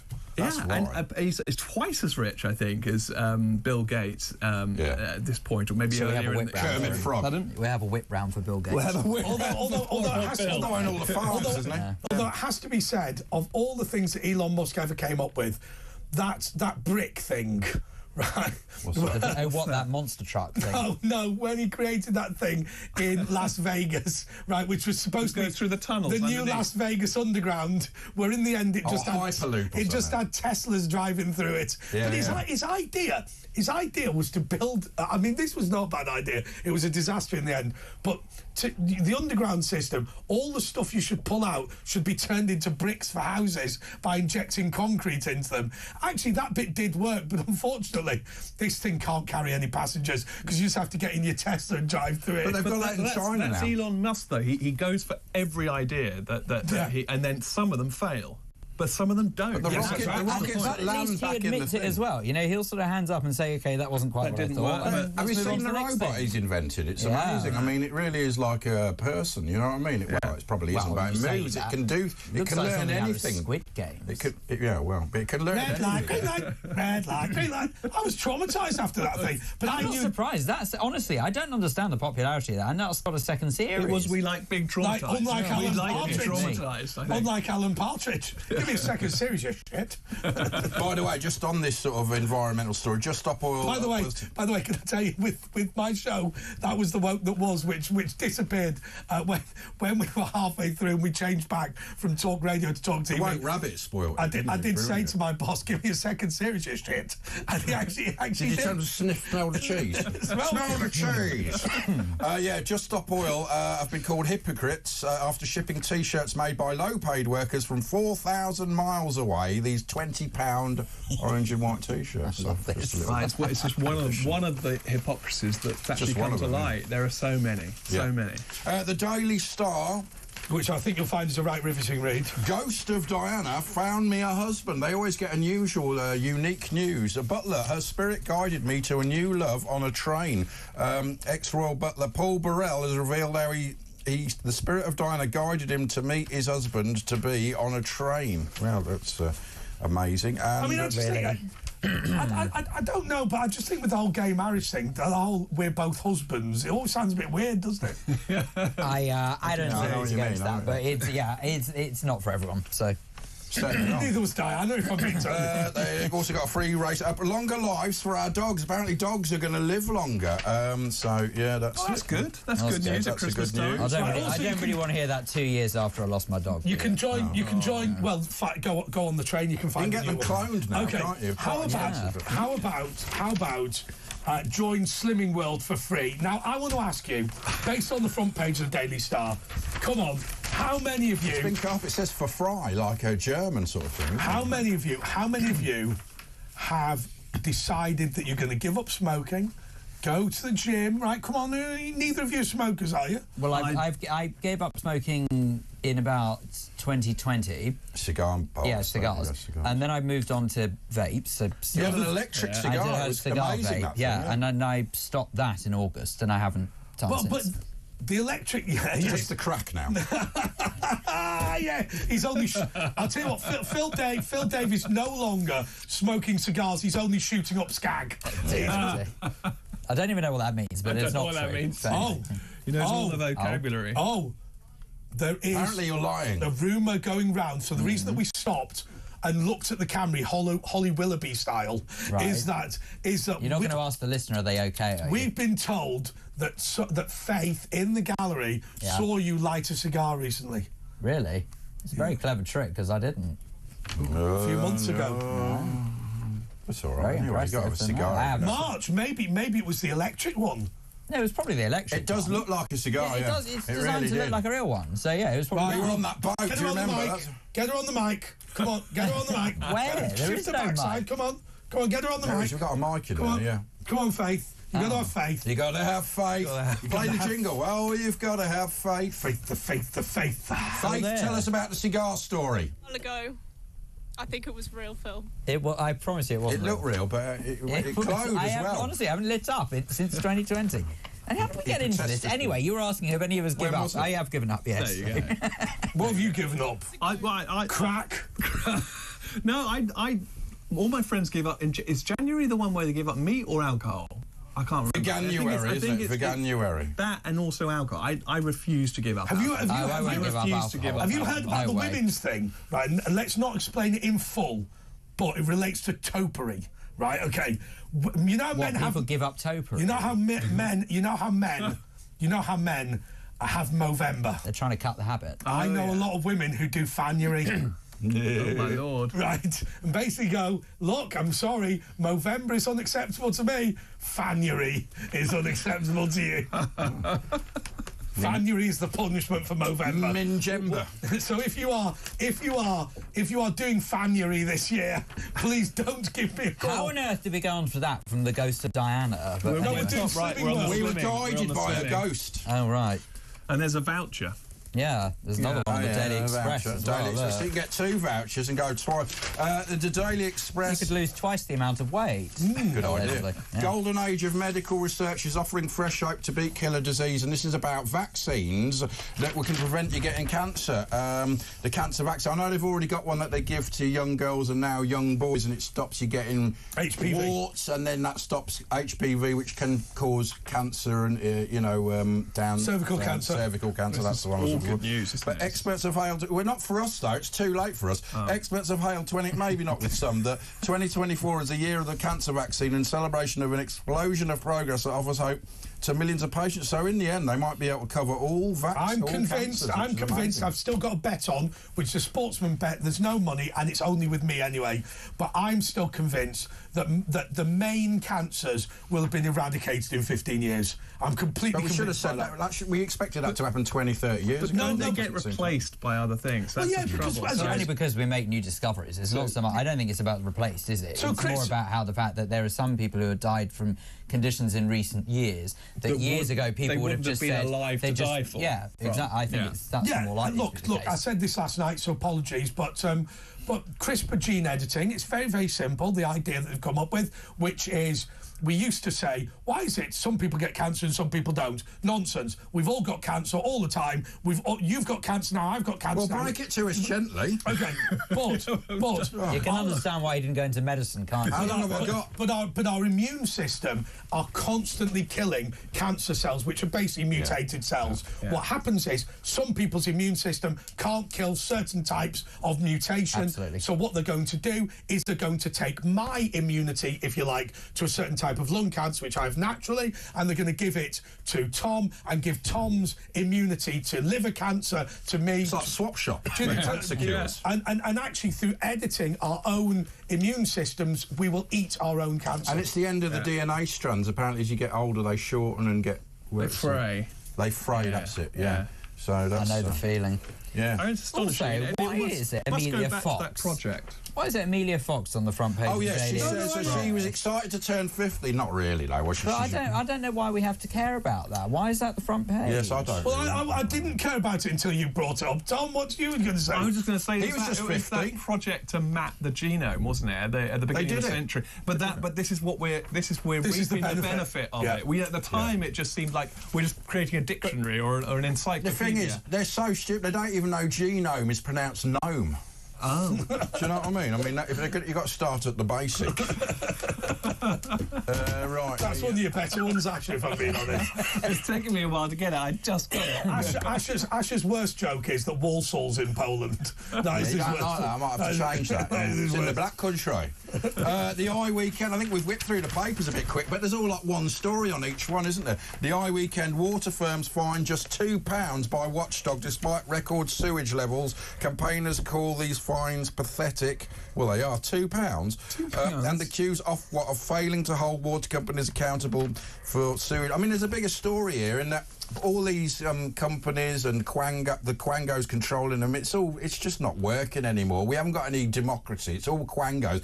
I mean, you're voting in people who have got no powers. We've seen it with the civil service, and this is why we've basically got reform, leaping up the polls. I mean, it's because we haven't got democracy anymore. Will reform even be able to cut through the sort of the hedge if the government of Quangos? I was going to say, I think it depends. Yeah, it depends who is actually ultimately government. But then, of course, the biggest problem is going to be the Lords, isn't it? Well, that is a nest of evil. Couldn't you just go and say, right, like a computer reset, we're going to go back to all the laws from 1996? Could you unravel completely? You could do what's called and move from there. That was a Brexit idea, wasn't it? The Great Repeal Act, where you just go, right, ab initio. It was Matthew Elliott that came up with it. He said all laws from 1997 to 2010 were terrible, or the vast majority. Tens of thousands. So what you would do is you would repeal all of them and maybe have a list of, say, 10 that you might keep. Yeah, and then work out over the next couple of years which ones we want to bring in. Like, there'll be computer ones that weren't around then that we need to keep and stuff like that. But what's so ridiculous is that law is so complicated, yet, allegedly we've got all of these laws in place to protect us and sort of give us more freedom than we've ever had before. It actually feels like life's more complicated. Well, it is. They've done it as lawfare. They've done it. Blair did it for lawfare. It's like the banks when they complicated the mortgages and everything to fool everyone. It's basically, they try and say it's for us, but it's for them, and now they've captured us. But also, how much worse is it since all power has been, sort of shared around the different parts of the UK? There's no doubt that the integration of the European Convention on Human Rights into UK law has led to the greatest reduction in human rights in the United Kingdom in a significant amount of time, and there's a very simple reason for that. When Winston Churchill came up with the whole concept of human rights, it was about protecting you from the government. Now human rights have been flipped on its head, so it's about the government telling you what to do. The government has its morality and uses human rights legislation. They use the minority to protect the minority. That's the point. They're thinking in terms of groups, not individuals. So individual freedoms are really the only thing that matter. But they've done that on purpose. They've not. They know what they're doing. Well, divide and conquer. I mean, there's no doubt that if the Nazis were here today in Germany, the integration of the European Convention on Human Rights in Germany would assist them, right? Simply because the ability to restrict free speech was something they did immediately. There's all sorts of bits of it that I think would be helpful. That idea of being able to appeal the decision of your government to a bigger body in Strasbourg, that largely has disappeared. It's now about a group of extremists being able to be mollycoddled by a government that's on their side, which is precisely what the Nazis did. Well, I was going to say, not to mention, of course, that at its absolute core, Nazism was about forming this super-state, this united Europe. And what better way of doing that, in my humble opinion, than through the European Union? Well, actually, so anti us. Well, I used to call it the Fourth Reich. But anyway, the thing that I think is my personal view actually on it is this: doesn't matter whether you're a communist or a fascist. Or look, the reality is there are two types. Slightly, but there are two types of people. Well, not for most people in Eastern Europe. They were abused as badly as the Germans abused their population. My view is, look, there are two types of political view. You are either somebody who believes in individuals, or you're somebody who believes in a big state.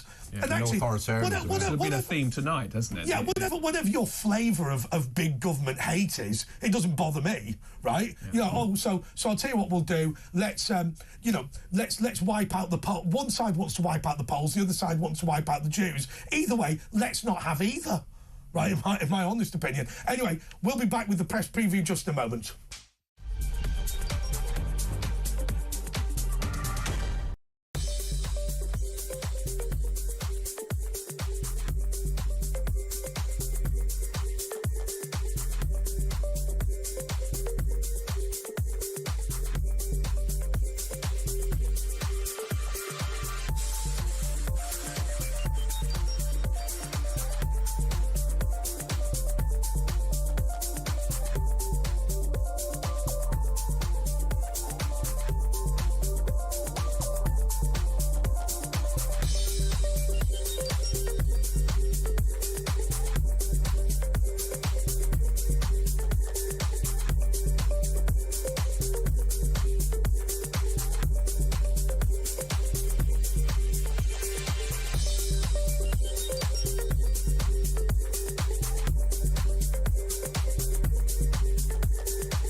Across the UK, on DAB+, on YouTube, on the app, on your mobile, the home of common sense. This is Talk. Yes, this is the press preview. We've got a piece of breaking news now that Phil Dave has consulted with his lawyers over Cigargate. This is the very serious allegation by Faith, that is her name, real name, that Faith claimed that he had falsely said that he gave up smoking cigars in 2020 and that she had seen him, quote, light up openly whilst other people had been told that he wasn't doing it. Now, Phil, just run us through this story. Well, she's got some new data. I'm delighted to report that the argument is rapidly going up in smoke. Sorry, it's like opening one big room. Sorry, Ash. And Ash. Anyway. No, but we've got some more information. We've got more information, have we? More false information. OK, I look forward to this. Oh, come on. Keep digging, Faith. Faith. Well, you got a photo, have you? I got a photo. Phil has a photo. He was using what is known as an e-cigarette. Well, it's an e-cigar. Yes. Right. Yeah, it did look like a cigar. I remember seeing it. On a cigar. Can I ask you a question? Convincing e-cigar. It smelled like a cigar as well. It was good. Probably Bill Clinton used one. Just to be clear, I don't care about Phil this. inhale, do we About know? Cigargate? No, you never inhale cigars. What a question. Right, take it back, tickle the throat, don't you? Yeah, I mean, obviously, we don't encourage smoking at all. You get throat cancer instead of lung cancer. Well, no, you can get all the cancers from... Don't smoke. Nobody cares about this, do they? Let's be honest. No. Right, let's go to the Soaraway Sun. Right, Mean United. Reds boss axes 40 grand charity cash for legends. Kick in the teeth after a Christmas ban, tickets hike. Yeah, Man United co-owner Sir Jim Ratcliffe has been dubbed Scrooge after cutting funding for a charity helping former players. United previously gave 40 grand a year to the trust, which fears it will fold without the lifeline. Supporters said it was a kick in the teeth following 23 billion tycoon Sir Jim's ticket price rises and a Christmas do ban. Well, the ticket prices is supply and demand. They're all glory hunters. Well, I don't know why they're there anymore, the Man United fans. They're all from Essex. But hang on a second, right? 40 grand subsidy to former... It's not even a day's wages for the players. The current players should pay it. But it doesn't sound like Scrooge to me. That sounds like a very generous donation. OK, it might have been revoked, but for goodness sake, I mean, like, nothing lasts forever. I always find the players who make that a day should, you know, they could chip in for the old players. They never couldn't agree more, but that's a separate argument, isn't it, really? Yeah. But I agree completely. I'll tell you, a lot of these charities, you know, without being funny, they're just a bunch of old old buffers who've been there for 1,000 years, and they're not really benefiting anybody. I think what we should do, in terms of the Man United charity, let's bring back Captain Sir Tom Moore's family, because they were brilliant. They know how to run a charity. They know how to run a charity. Yeah. You'd have a new health spa. Yeah. Oh, you'd have everything. Without planning permission. Yeah. All the book deals sorted. Everything. They'd be living up in Barbados. It'd be superb. But actually, in all seriousness, this does lead to a good discussion. Why is it that people think they can tell other people how to spend their money just because they have a loss of just it? because they're rich. I find it really annoying. The habit of doing it. Yeah, but I find it really, really irritating. You're 2.3 billion, Scrooge. It's absolutely nobody's business what someone chooses to do with their money. Yeah. It's no one's business. Yeah. Well, they're moralising, aren't they? Can I offer another side to this? Remember, these quote-unquote football clubs are no longer clubs. They are private enterprises which have been bought up. In my view, not in the benefits of the clubs. They built them up and whatever. But if you look at the last owners of Man United, the Glaziers, they simply mortgaged the club for the money it cost to buy. Therefore, they effectively got it for putting together a finance deal. They didn't get it for free, but that's all they did. And then they just walked off with £1 billion. But they got booed everywhere. The thing is, with a football club, you get an unusual thing. You wouldn't get in any company. You get people coming up to your house and protesting, and it's not. But that still doesn't address the point about, well, you can do what you like with your money. Your point is about how they got the club and how they got the money. What they then do with that money, I buy that. Is buy that. I'm gonna have these jelly sweet things now. Yeah. But another last one in the Sun front page. Boat migrant toll is 150,000. That's 150,000 irregular migrants. They haven't had enough fibre. Just under 150,000 illegal migrants have arrived in the UK in the last 5 years. Official figures show the milestone was passed after 451 people arrived on Christmas Day, and welcome, Merry Christmas, and a further 407 on Boxing Day. Your hotel awaits you, sir. But I thought Sir Keir was going to smash the boats, Ash. He's going to smash the gang. Sadly, he's not going to smash the boats. Smashing the boats might work, but I mean, that would do a better job. He should have just stopped the migrants. The Australian system. I wonder if that'd been funny. How many of them? I wonder how many of the new migrants celebrated Christmas. Don't answer that. We're going to smash the gang's faces in. Brian Badonde. Anyway, bird flu is the next pandemic. Boffin virus warning. Let me put my glasses on. Bird flu poses a serious threat next year and risks becoming a pandemic, Boffin warned. A single mutation of the virus could make it spread between humans. Conor Meehan of Nottingham Trent University said, is that a good one? It's crap. Because he knows all about this. A recent study showed a single mutation could make H5N1 spread among humans and jumpstart a pandemic.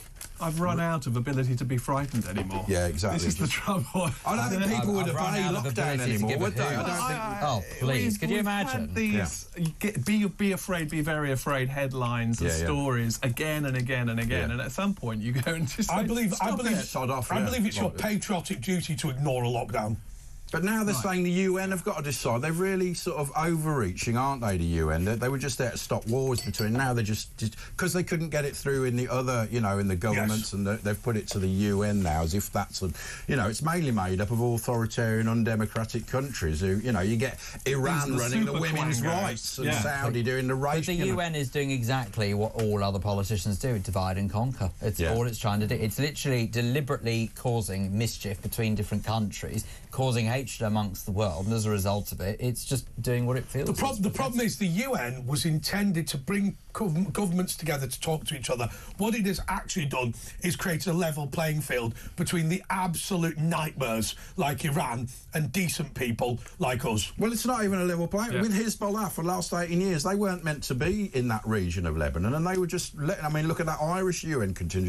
They knew they were building. They had more weapons than they ever had in the 18 years before. So they basically they were on the October the 7th. They were part of Hamas. You know, if you're in UNRWA, you're also really part of Hamas, a lot of them. And, you know, they were murderers. And now we're actually giving the money back. Elami's now reinstated the UNRWA support. Oh, yeah, he's absolutely... He said it was... he decided it was... it was inhumane. Well, he's giving it to Iran. Syria, the Syrian terrorists, the next day they seize the country, go, they're all right now, we'll give them 50 million. They're subjugating the Christians. They've gone back to Palmyra, where they decapitated the 80-year-old archaeologist. And they're back there now. They'll smash up all the historical stuff. Problem is, nobody cares. We've had a go at the Jews, right? And now that's the main aim of the UN. As long as you've had a go at the Jews and empowered the rotters, it's all good news. It would appear at surface value as that's the... Apparently, the Americans are going to declare war on... You know, they're going to go into Syria. By the way, can I tell you something else? All of these things like Tedros and whatever, the World Health Organization... Remember, Muggins, who watches and listens to this show, is the one paying for it. You know, Mumra isn't funded by the bloody Arab countries, is it? Sorry, UMRA. Mumra sounds more friendly, doesn't it? Mumra. Right. He was the enemy of the Thundercats. Yeah, was he? No, wasn't that She-Ra? No, he played for Newcastle. No, She-Ra was Mumra's wife. Otherwise, she would have been called She-Man. Alan Shearer. The Daily Mail. Here's a little portion of the Daily Mail cut out. Don't say patients who faint have blacked out. It's racist. Oh, so you say they've coloured out or something. Like, what could you say about... They've bamed out. They've I don't know really. What would you say? They've African Americaned out? No. Spaced out. Hang on. But hang on a second. If I close, but it's not racist. If I close my eyes, it's black. Yeah, but that is basically where it comes from. Is because all you really do is you basically just see black. I'll tell you the concern about this. The person who has said this is being paid taxpayers' money and has got nothing better to do. Apparently, pharmacists... This is where the NHS could save money, for sure. Pharmacists have been banned from referring to patients who faint as blackouts because it could be seen as racist and what critics are calling woke language policing. A union has given staff a list of terms to... I remember in the 80s... Another language guide. I remember in the 80s saying they're going to ban Blackboard and stuff like that, and I thought, no, that'll never happen. And then it sort of went away, and then it certainly came back with a vengeance. Do you remember in the film Wall Street... where Gordon Gekko says to Larry Wildman, "You're a two-bit pirate and green mailer." Because he wouldn't say blackmailer. He wouldn't say blackmailer. Greed is for wimps. But I've never understood where this nonsense comes from, because I genuinely don't know one person who thinks any of this is a good idea. Yeah. So, and I'm not saying that I know loads of people, but I just don't get it. People with blue hair who block the road steer it down. It's like saying Happy Christmas to someone. Yeah. That is not offensive if you are not a Christian. It's offensive to ban it in a Christian country. I find it more offensive. Speaking of someone who's Jewish, I find it offensive to not say Merry Christmas. I personally prefer the term Merry Christmas because it is also confirming that you should be pissed. You don't have to... That's how you see it. It doesn't actually mean that. No, it's confirming. When I walk up to you and go, Merry Christmas, it's... I wish to confirm that A, you are celebrating Christmas, and B, you've been drunk as a result. Yes. No. But I would correct someone who says Happy Holidays. No, it's not Happy Holidays. Season's greetings. Happy Christmas. Do you know, I didn't give any Christmas cards out because when I went to the shop the day before Christmas Eve, which was a bit late, it was all save the money though. It was all season's greetings. I'm not saying I want a picture of Jesus, a star, Mary and Joseph, and Merry Christmas. Doesn't it go to show the reason why all of those cards are available is because everyone had obviously bought the Merry Christmas one. They didn't want them. Oh, okay, I accept that. So you're saying the reason that they were left was because everybody wanted the religious ones. Left on the shelf. But would you send a Merry Christmas with Jesus? If it was appropriate, yeah. Well, no, I mean, as a Jewish person, would you do that? I see. It's not that I'd go out my way to say just because it's got Jesus on the card, I wouldn't do it. He's obviously quite symbolic of the time of year, but it's more about... He was a very influential Jew. Yeah, basically. Exactly. One of the most. He was probably like the Joan Rivers of his day or something. Yeah. Don't worry, we can't offend the Jews tonight because they're all doing Shabbat anyway. So this is true. They won't be listening. We've got a couple of candles and challahs over there. Oh, the what? Bit of Hanukkah. Challahs. What's a challah? Challah is the platted bread.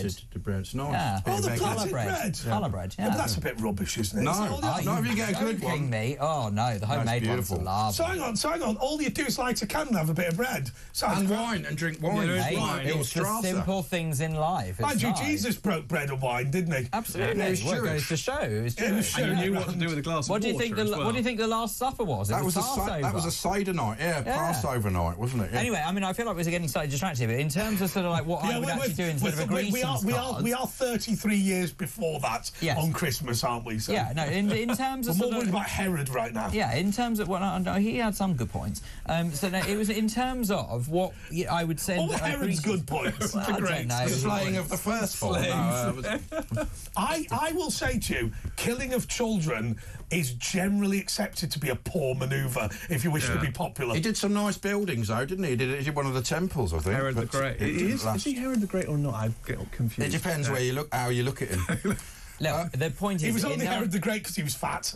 In answer to your question, if there was a greetings card that depicted Jesus on front of it, it wouldn't bother me in the slightest if I sent that. What would bother me more is if it didn't say Merry Christmas or Happy or something like that. I'd find that very annoying. And actually, I even had someone in the office the other day just about to say to me Merry Christmas, and they stopped themselves, obviously because of my religion. And I said, no, you can say it to me. In fact, I'm more offended if you don't. Well, would you want them to have the Christmas rabbit on it as well? The Christmas rabbit. Is there a Christmas rabbit? No. It's an Easter one, isn't it? There's an Easter rabbit. I have no idea where the Easter rabbit comes from. Oh, I see. It has absolutely well, the Christmas tree doesn't it? It's pagan, isn't it? Some people at Christmas like a rampant rabbit. They got. I know. That's that one, isn't it? There are so many random additional icons around these things. We are going to go to a break. We'll be back with the press preview or whatever it is that we're doing right now, just in a moment. Fantastic.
Across the UK, on DAB+, on YouTube, on the app, on your mobile, the home of common sense. This is Talk. OK then, Phil, we'll do it. Let's order a pizza. Right. Ash will continue. Just get Vasily to do it. Ash will continue with the press preview while I attempt to get you a pizza. Right, let's talk about the Japanese... Don't forget I'm veggie. You won't really be able to see this. You're not vegan, though, are you? Not vegan, no. It's veganuary. How ridiculous. Why would I do that? Japanese prefer freedom over family as births hit record low. Japan will record fewer than 700,000 births in 2024, its lowest tally in 125 years. Yeah, well, it's very expensive there. And also, there's robots coming out, so, you know, they'll be able to wipe your bottom when you get old. But that's a trend across all developed countries, I think. All the Western world, isn't it? Yeah, we just have missed this huge news story that the level of births is dropping below the replacement ratio of 2.1, I think. Does it matter, though? Because now there's 8 billion people, and there used to be 2 billion people, like 70 years ago. But also, I wouldn't forget as well that a lot of it has probably got to do with how expensive life is as well. I think also how miserable life is. People can't buy a house. The irony is the cost of having this number of migrants in the country is what's putting people off. Well, and it's causing properties to all go up and be on it. I mean, in London, you used to have a big house for your family. Now people live in flats. It's getting smaller and smaller. But also, a lot of the younger generation are worried about climate change and saying, well, my child won't live to be 15 What's our or 21. Is it actually? Which is nuts. We'll probably get nuked before the...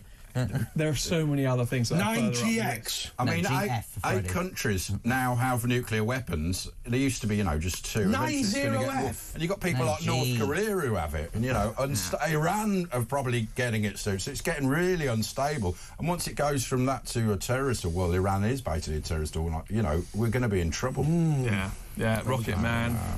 I really hope that the Western world is just going to wake up sometime soon, because it really feels like we're sleepwalking through life at the moment.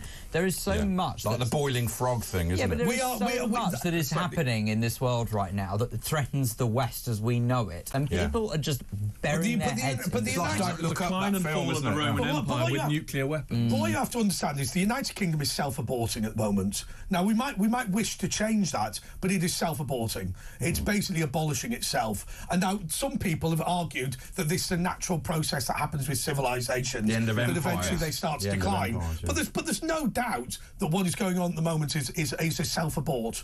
Now, whether that is a good or bad thing, I believe it's a bad thing, but it may well be that this is part of a natural process that has to happen. Wow. Well, I mean, it may have to, but it just didn't have to happen in our lifetime, to be honest. No, let it happen in a couple of generations. 200 years. I mean, if the planet's going to blow up anyway, what's the point? Just wait until then. Not worry about all this CO2 business. What a time, though, to absolutely shatter what was the empire. You know, couldn't we have clung on for another couple of 100 years? I agree with that. There was a lot of benefits, wasn't there? Do you want a supersized pizza for 15 quid? Are you actually ordering a pizza? Pizza? Why? That was a joke, for goodness sake.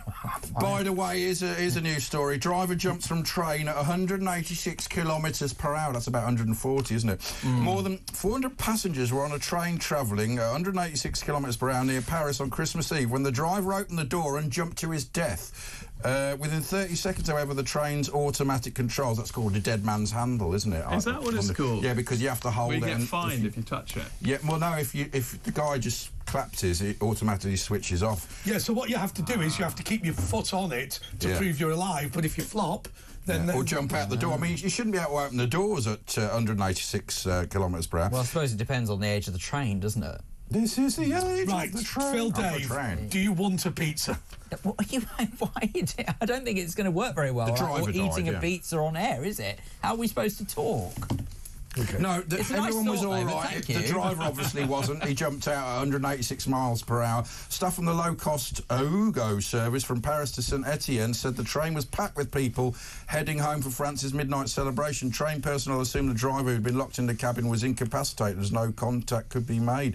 So that's terrible. Do you remember that horrendous story of the Germanwings pilot who basically trashed the whole plane? I mean, that was just horrendous. And that's why they changed the protocol around doors into the cabins, wasn't it? No, that was the terrorist, the 9/11. It was 9/11. That's what caused the problem, because the co-pilot couldn't get in. But in all seriousness, doesn't it go to show how we basically, every single time, and we take it so much for granted when we go on planes or on any other method of transport that someone else is driving, we're putting our lives in their hands. don't understand why, if one of these pilots goes mad, they can't. With drones now, they can take over the plane from the ground. So I don't understand. Do you know why, what the concern about? The protocol is the stewardess has to go in. Two people have to be in the cockpit. But they locked the door. The pilot had to go to the toilet, and then when he came back, it was locked, and he couldn't get in. Air traffic control should have taken control. The answer, babies on it. The answer to that everyone was killed. The answer to that is very, very simple. The answer is the reason why they will not have planes that can be taken over by air traffic control is the concern about hacking. That's a very simple answer. It's the best. Yeah. It's like either or is wrong. Either or can cause a crash. So if suddenly you think about that situation, so a pilot, imagine a pilot hijacked his own plane, so you would have to have a system that overrides the pilot, even if the pilot wants to continue flying. The ground takes it over. That could be an incredibly dangerous But they can do that anyway now, apparently. They can actually do that. Oh, no. Well, I mean, there is always a solution to these problems. There's a protocol solution. You can work out, if this, then that, if that, and the then computers that. on planes are very special. They're made, obviously, so it's virtually impossible for things to go wrong. They're not like home. They've got backup systems. They've got amazing... It's an old system they use, I can't remember, but it's virtually, it has to be so correct. Yeah. Do you know... The last thing that they heard on the black box from the German wings was the pilot with an axe trying to open the door. Yeah, because he was trying to break in, and he still couldn't. That was because of 9/11. They made it so you can't get in anymore. The burial plot, this is another story. Burial plot and toilet seat among worst festive gifts. Which finds a burial plot can be quite a lot of money. I think burial plots are quite a nice thought. A toilet seat can be nice. Depends to whom. Well, if King Charles would want a toilet seat, he famously travels with his favourite toilet seat and has it installed wherever he's going to be. Gracious. I like to go for a log. He has a man put his toothpaste on his thing. Royal flush, I suppose. Boom, boom. Okay, but what? I really like my toilet. What would you say is the worst gift you've ever received? A hood for an owl. Oh, that's quite. A hood for an owl. Yes. Why? We used to have a competition in our house to have the worst present you could possibly find for anyone, and my uncle got me a hood for an owl. I didn't even know owls wore hoods. Yeah, that's great. I mean, hoodie owls do, yeah. Did it chav owls? Your owl? Well, I don't have an owl. That would have been the problem. That was the problem. It's similar to my mum and dad when they got married. It was the same uncle. He bought my mum and dad a budgie, which is fine, but he hadn't bought a cage or anything. So they had to go to the expense now of buying the cage. Do you know, in the 50s, the budgie was the most popular pet above dogs and cats? I found that. Yeah, I found that out. You know, my grandmother's budgie used to say, "Here, Terry, shut that front door." I get that. Isn't that a parrot? Do budgies mimic as well? Yeah, they can. Female budgies, I think, do. Yeah. I didn't know that. I had no idea. Crows can, Have you seen that? Crows are really intelligent. You all right, love? Yeah. I'm all right. Have you seen that online? No. Where there's a crow, and literally, it's obviously met some woman from Yorkshire, and it was just stood there going, "You all right, love? You all right?" Yeah, they had to get one out of Kew Gardens because it had a potty mouth and it was telling all the people to F off and stuff like that. So you can't have that at Kew Gardens. Somebody told me, though, the amazing thing about crows is they actually know what it means. Yeah, I've seen crows undo amazing locks where they change the cogs around, and they're very clever, and they do put stones in the water to bring the water up. I saw one doing Connect 4. Tic-Tac-Toe. They're very intelligent. Noughts and crosses, and actually knew when it had won. They're actually more intelligent than us in some ways at certain things. They found chimps can do stuff much quicker than us physically. Dolphins, I don't know what dolphins, yeah. Don't mess with dolphins. That means F off. It means you're all right, love. You've just defended a whole load of dolphins listening to this. I'll tell you what, another great story about my uncle. He decided he was going to learn Mandarin Chinese, right? And as you know, the intonation that you put on Chinese can make the words very, very different. Yeah. So anyway, I won't give you an example, but there's one word which can mean either hello or a woman's front body, right?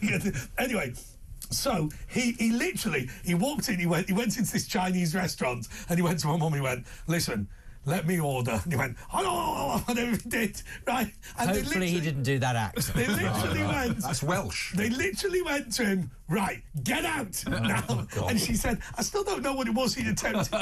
Could have been any one of the words. It's a bit like, actually, because it's true, because you before this show went live, you were making a point of reminding me that one of the last times I was on with you established what my Hebrew name was. Yes. And it's because my Hebrew name is Perush, which is horseman. It's born out of and Philip, is that because horseman? It's because it's born out of Philip, which means lover of horses in Greek. So what happened was, at your brisk, your circumcision, they went, no, call him horseman. Right, that's what Anyway. Oh, bloody hell, what are we talking about? The reason why, I thought you think I'm related to anyone called Eileen. But anyway, the reason why that this is relevant is because if you actually change it slightly to perish, that actually means a horse's backside. Really? Yes. And which one are you called? Perush. So there you go. Perish. Interesting. So you're called horse's arse? No, I am horseman. Oh, okay. Hung like a horse. Okay, and on that bombshell, we'll be back in a moment.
Across the UK, on DAB+, on YouTube, on the app, on your mobile, the home of common sense.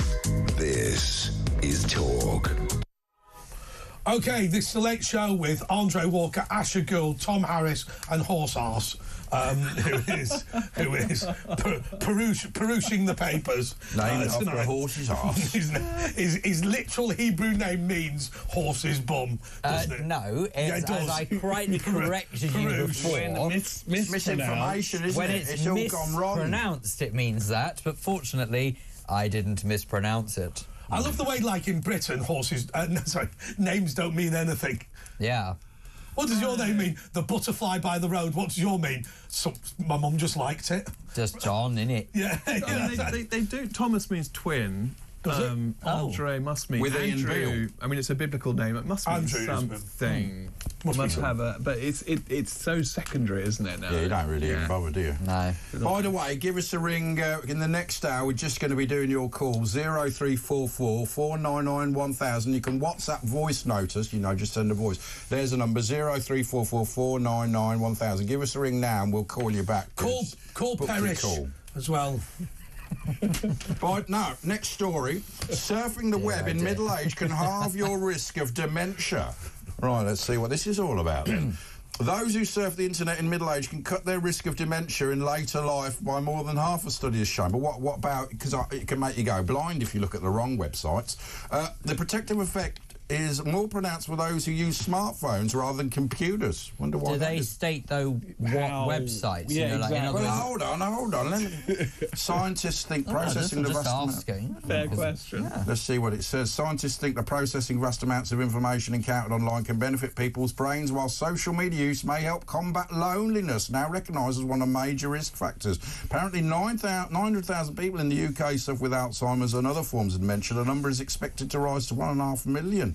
Doctors recommend healthy exercise, a good diet, limited alcohol intake to protect against illness, but you can compensate for that by just surfing the net. You can drink all you want. So limited alcohol, and Andre, you've been snacking on those sweets. I'm worried for you. I just want to... You're going to surf the net later, though, so it'll be all right. Yeah, but hang on a second. The best way to combat loneliness is to go to the pub. On your own and drink in the corner. Yeah, Wetherspoons, right. 8 a.m. Yeah, but you know what? In all seriousness, actually, I do think that we do forget how much social value is in a pub. Yeah. You know, we've been so hung up on putting people off of public houses because of the risks they supposedly pose to your health. You know, whether it be through the drinking, through smoking, whatever it might be. But actually, what about what it does for mental health? This was the problem I would suggest with the whole COVID thing. Chris Whitty has the social skills of an insect, right? I mean, do you remember a few people tried to get a selfie with him, and he demanded special branch protection. Admit the public, he's clearly on the spectrum, right? And the reality is, he was one of those people who does not value social interaction. That was the nature of the policies during COVID. If you don't go near anyone, you don't spread any disease. Unless you have a Scotch egg, and that does protect you. But they do, you know, even this authoritarian government we're in now, they tried to ban smoking outside the pub, but it was really not to ban that, it was to stop the pubs, wasn't it? This is where people get together. People of different ages, people of different backgrounds, working class, whatever, the middle class, they all get together in the pub. It's a great leveller. It's always there. If you want to ethnically cleanse a group of people, and I believe that is what is accidentally happening, then what you do is you shut down their infrastructure. Make sure the church is accidental, though? Make sure the church is closed. Make sure the pubs close. Yeah, make sure the infrastructure. The post office. The old people can't meet and everything. Next story: blow to the high street as Boxing Day shoppers are down 10%. The UK High Street was dealt a further blow yesterday as the number of shoppers visiting stores on Boxing Day tumbled.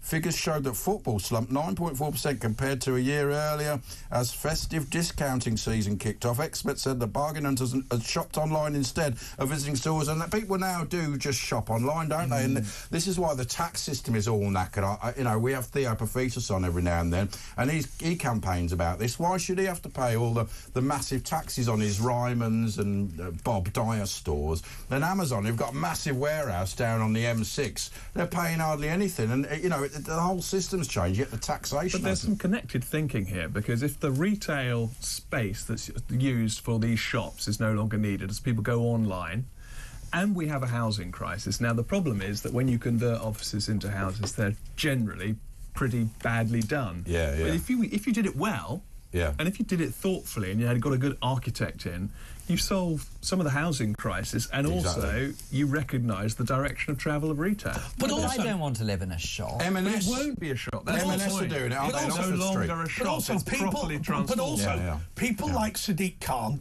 have made... People like Sadiq Khan? People like Sadiq Khan have made their areas a hostile environment to shoppers. You know, you look at these local authorities, they have lived off... The fatties on the local council have lived off parking charges, and they've destroyed the business in the town centres.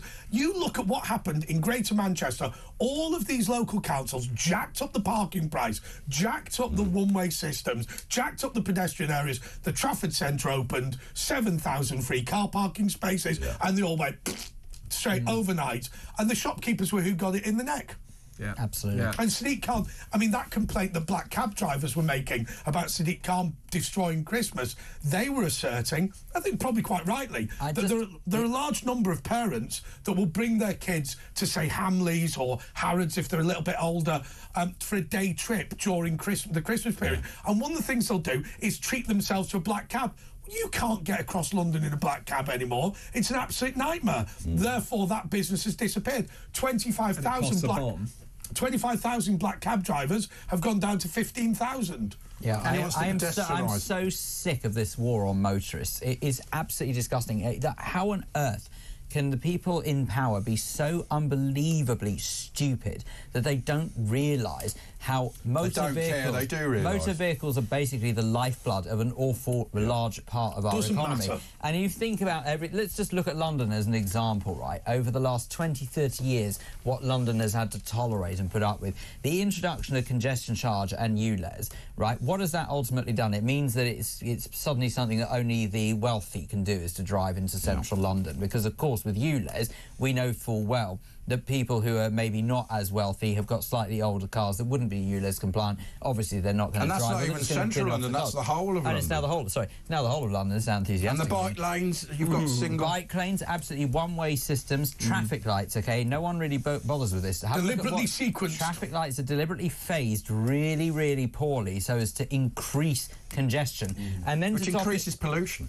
And then to top it all off, when no one can park anywhere, those cars are still in circulation on the road, still driving around trying to park somewhere. When TfL wanted to put a bus lane on the North Circular, Roger Evans, now Lord Evans, said to TfL, but if you do this, there will be complete gridlock. And do you know what they said? But that's not the only advantage. It's not the... And he said, what do you mean, only disadvantage? He went, no, that's not the only... Oh, no, it is our policy to create gridlock in order to encourage people to take the tube. Well, that's all creating pollution. It's been an absolute nightmare. When I leave at 1 o'clock, there will be a traffic jam outside. They've magicked the cars from virtually nowhere. Phil, Dave, they say you're leaving. Am I? You don't have to. All right, he's not leaving. Yes. Oh, dear. What did I do? Perish the thought. Have a cigar. Phil is staying. Tom is staying. Stop. Am I? Oh, we've got a different guest at 12. I'm off. Okay. Very hurtful. Sorry. Get him out. Get him out. Get out. Get him out. It's great having you, though, Phil.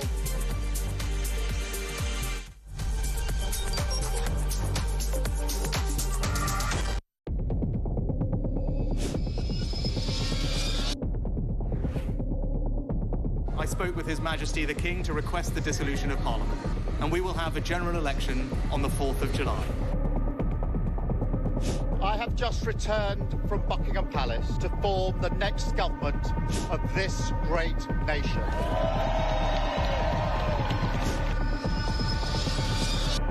Take a look at what happened.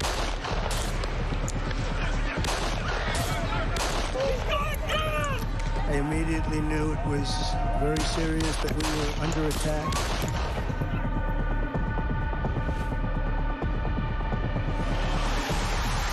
The time has come, and this surely is England's time. Williams, who scores, and Spain lead. The shot from distance is in. It is Cole Palmer. Low ball in, or far ball, slides it in. An absolute killer of a goal. I agree with the protest, but I don't think the violence was anywhere near necessary. No, I mean, I don't think anyone, Nigel, would ever think that the violence was the answer at all.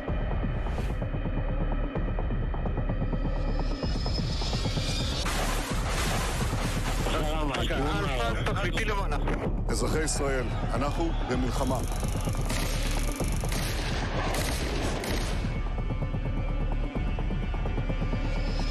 I probably took a bullet to the head because of the things that they say about me. If Donald Trump were president, Putin would be sitting in Kyiv right now. In Springfield, they're eating the dogs. The people that came in, they're eating the cats.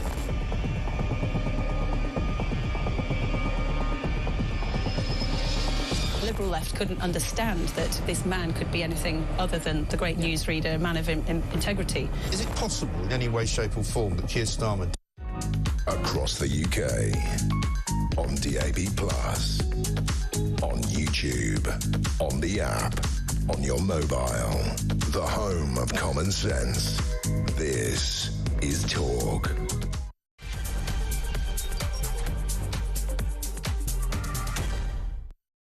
This is Andre Walker in for James Whale, who is back next Friday.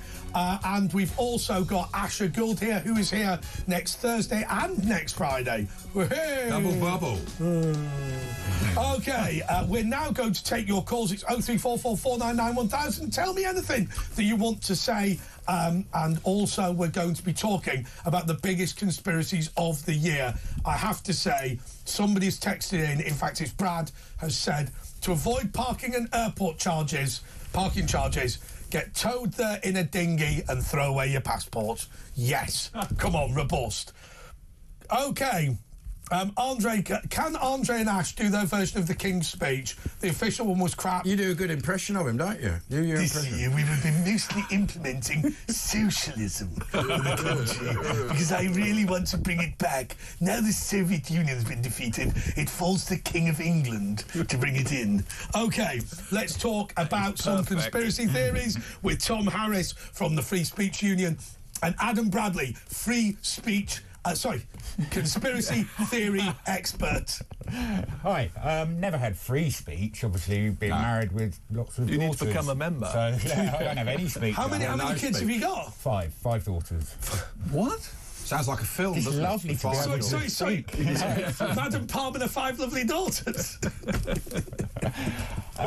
No, real ones. Oh, okay. You live in a giant shoe at the end of the Because when people say they're married to Madam Palmer and 5 lovely daughters, they're not talking about...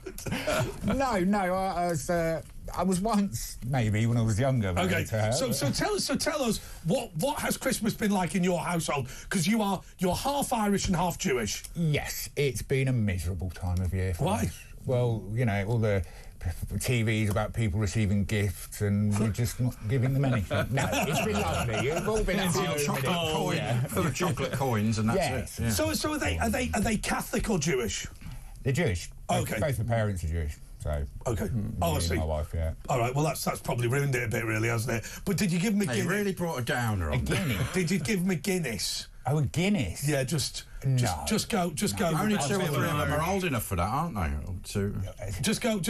Even though we're all Jewish, you can have a can of Guinness, so you can. Oh, yeah, absolutely. Just the one, though. As my great aunt used to say after a couple of bottles, first of the day.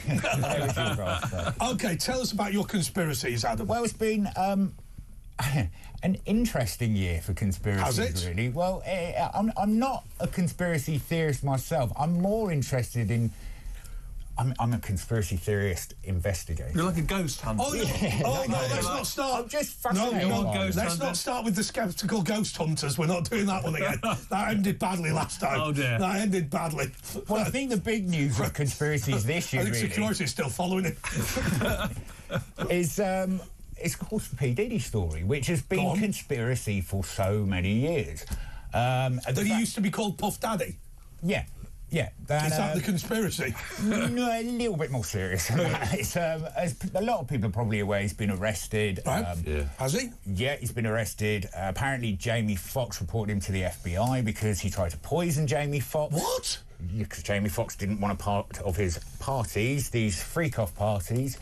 After show parties, weren't they, where only celebrities, and they wouldn't allow the celebrities' bodyguards in or anything everyone's like that. phone was taken off them. There was a drink that they've now found out was mixed with all kinds of... There was 1,000 bottles of baby lotion. Yeah, that's right. It was, over 1,000 bottles of baby lotion in his house, the FBI found. Madam Palmer and his 5 lovely daughters. There were several drugs, including a mix of ketamine, kind of rehypnol.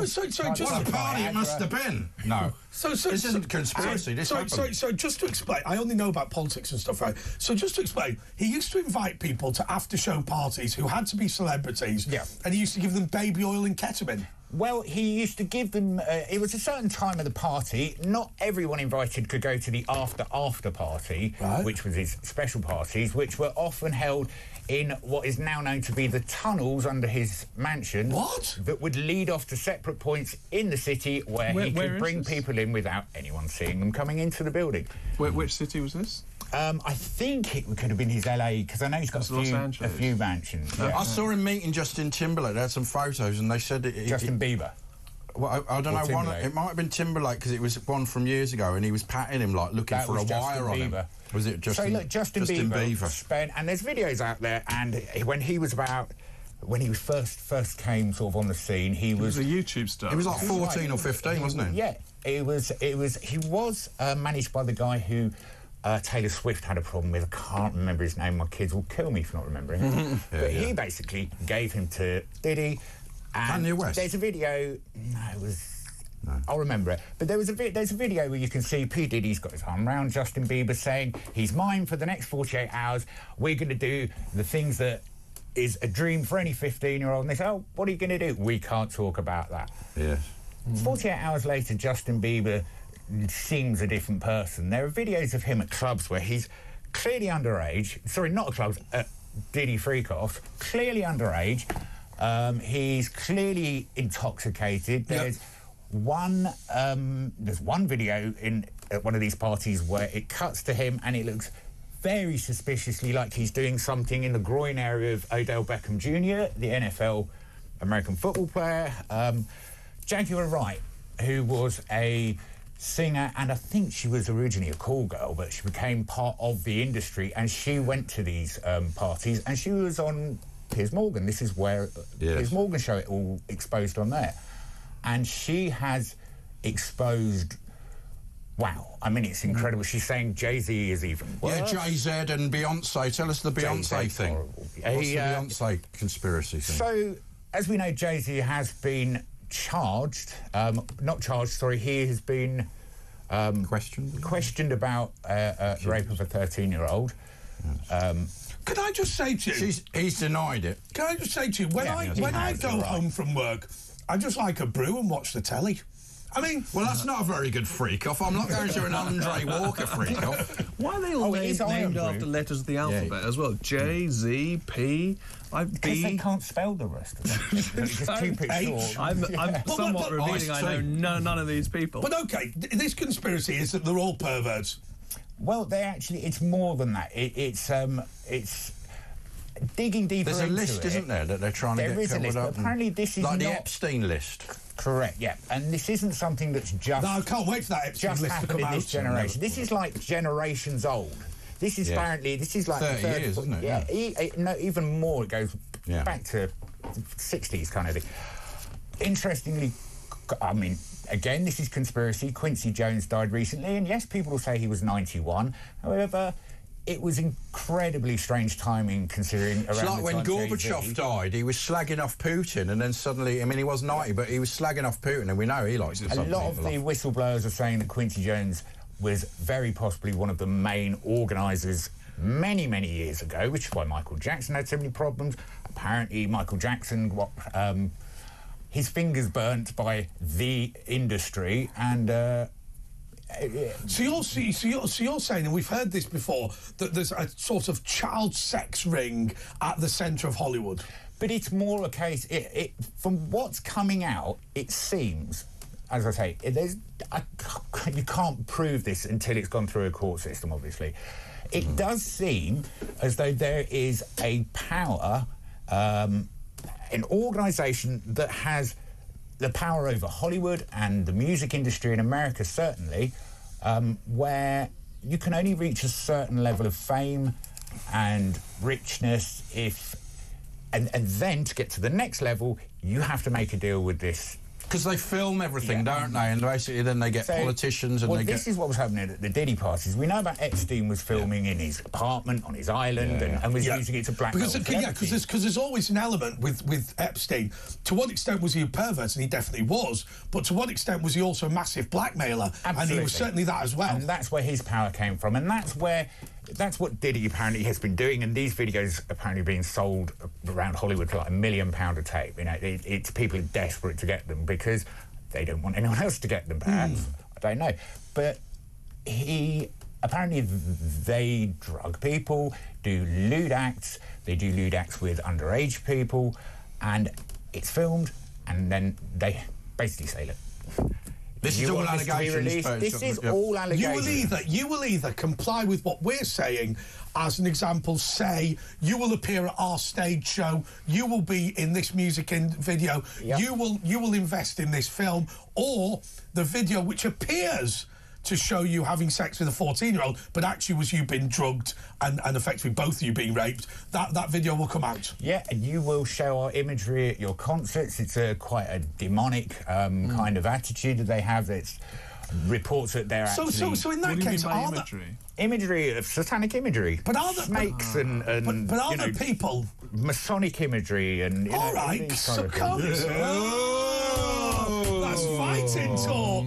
That's fighting talk. But do you remember what's his name, Operation Midland, what a load of bullet was, because people's imaginations got caught up with it, and Leon Britton and all that got blamed. It was turned out the guy was just a fantasist and a he died. Did Leon Britton die before he died before he got incinerated? I think the worst case was the case of what's his name? The Tory treasurer. Yeah, I know the one you mean. The guy who's Nigel Lawson. No, he's still trying to get the police. Oh God, the name of this guy. Yeah, just Harvey something. Okay, Harvey. So Nichols. No. I'll tell you what happened to him. He was the construction magnate, and literally one of his relatives had molested kids in Wales, and they just got the wrong bloke. Right. And they said he later went on to be Lord McAlpine. It was Lord McAlpine. So basically, they said this bloke was called something McAlpine. He later went on to be Lord McAlpine, but the guy who was the abuser didn't. Yeah. And so consequently, Lord McAlpine had people camping outside his house because it was one of his distant cousins or something who was actually the person. And this is exactly the problem with certainly with the widespread social media, is that even what I'm telling you here, I'm not saying any of this is true. I'm not saying any of this is false. We don't know, but there are a lot of stories crossing over, coming together. A lot of celebrities' comments. People are looking back at videos, and things are kind of there is a path beginning to open up, and people can see that there was something very nefarious going on in the past. However, with this, people just throw in their own opinions, and that builds up, and that is dangerous. Which is why I want to state, these are not allegations being made. These are reporting the conspiracies that have been. Let us ask you about Prince. Is the rib thing true? The rib thing? That he had his rib removed so he could perform oral sex on himself. You don't need to have your rib removed to do that. I think it was about as true as the Mark Almond rumour, which we shouldn't talk about. It just takes quite a lot of stretching, if I'm being honest. Yeah. But okay. Yeah. Although Prince has been linked into this whole Diddy, Jay-Z area. In what way? He was only about 3 foot, wasn't he? He was 5'2", Prince. Apparently, he was incredibly. I think Reginald D. Hunter said that he walked into a party once and he saw Prince, and he had to go stand out on the balcony on the fire escape because he just suddenly had a schoolboy crush on him. And he said it was always heterosexual. And then he's not very. The security guard the security guard came out, saw him, and he just said, "You've been looking at Prince, haven't you?" So apparently he had this aura of just whoever you were, you just loved him.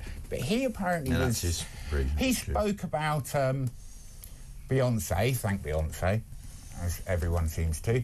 And there was talk about how he thought he was surprised at her not overly natural musical and dancing ability. Yeah, so basically she was crap but got to the top. I think she's all right, though. She's not a bad dancer and singer. No, she's all right. She's amazing. So, really, is she the best artist? But that's not the way it works, though, is it? But would you say Beyonce is the greatest artist look at Madonna. of a lifetime? Madonna, she's similar talent to Madonna. Better than Madonna. Is Beyonce the greatest artist of a lifetime? No idea. Oh, no. Probably not. Then there's this very strange conspiracy. Well, it's not conspiracy. There's this very strange series of events where an incredible amount of female artists who win awards are basically dedicating their entire speech to Beyonce. Oh, yeah, that's true. Well, she has been an iconic sort of person, hasn't she? I mean, Is that because they have to, are you saying? No, this is the theory. So, I mean, you watch these people, like Adele gave a speech when she won Best Album, and she looked terrified. Like, genuinely, you can watch it online. She's crying, she's shaking, and her speech is just, Beyonce, I love you, you are the light, you are every... Oh, because she beat Beyonce? Yep. And you've got to be careful. She broke the award in half on stage to give half to Beyonce. Lizzo, another artist, she was literally almost in tears. Oh, I see what you're saying. But Adele has, I mean, this incredible innate talent. She can't dance, though, can she? Well, she can do the truffle shuffle, can't she? Yeah, the truffle shuffle. 21 album was just... do the truffle shuffle, can't she? Out of nothing. So she's completely self-made in that sense. But it seems that any female that wins an award... So they're afraid... If they beat Beyonce, you have got to stand there and say Beyonce's better, or she'll come for you. Do you remember when Kanye West ran on stage when Taylor Swift was receiving an award for Best Video, and he just said, Beyonce, grab the mic, Beyonce made the best video ever. Yeah, I remember. People are now saying he was saving Taylor Swift's life. Because if you don't thank Beyonce, apparently... Jay-Z comes for you. Yeah. I mean, they say... And then you get P. Diddy. And I mean, there is in the last 20 years, there was an artist that didn't thank her when she won her award and when she was up against Beyonce, and that's Amy Winehouse. Well, she destroyed herself. Well, it was her boyfriend that got her into some bad things, and I think he does accept that he did that.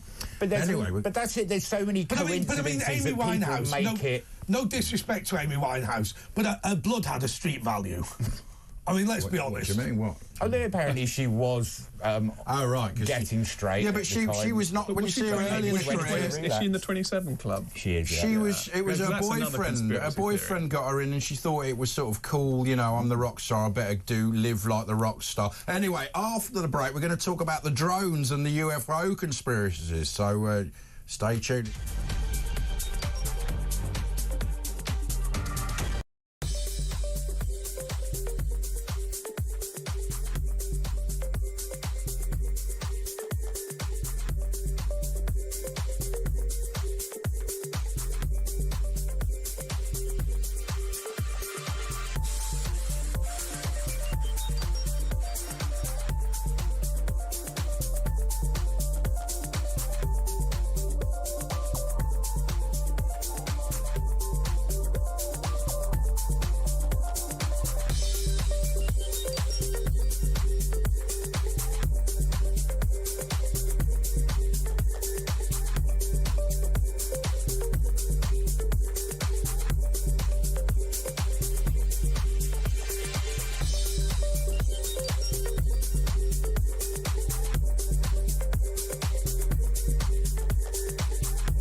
Across the UK, on DAB+, on YouTube, on the app, on your mobile, the home of common sense.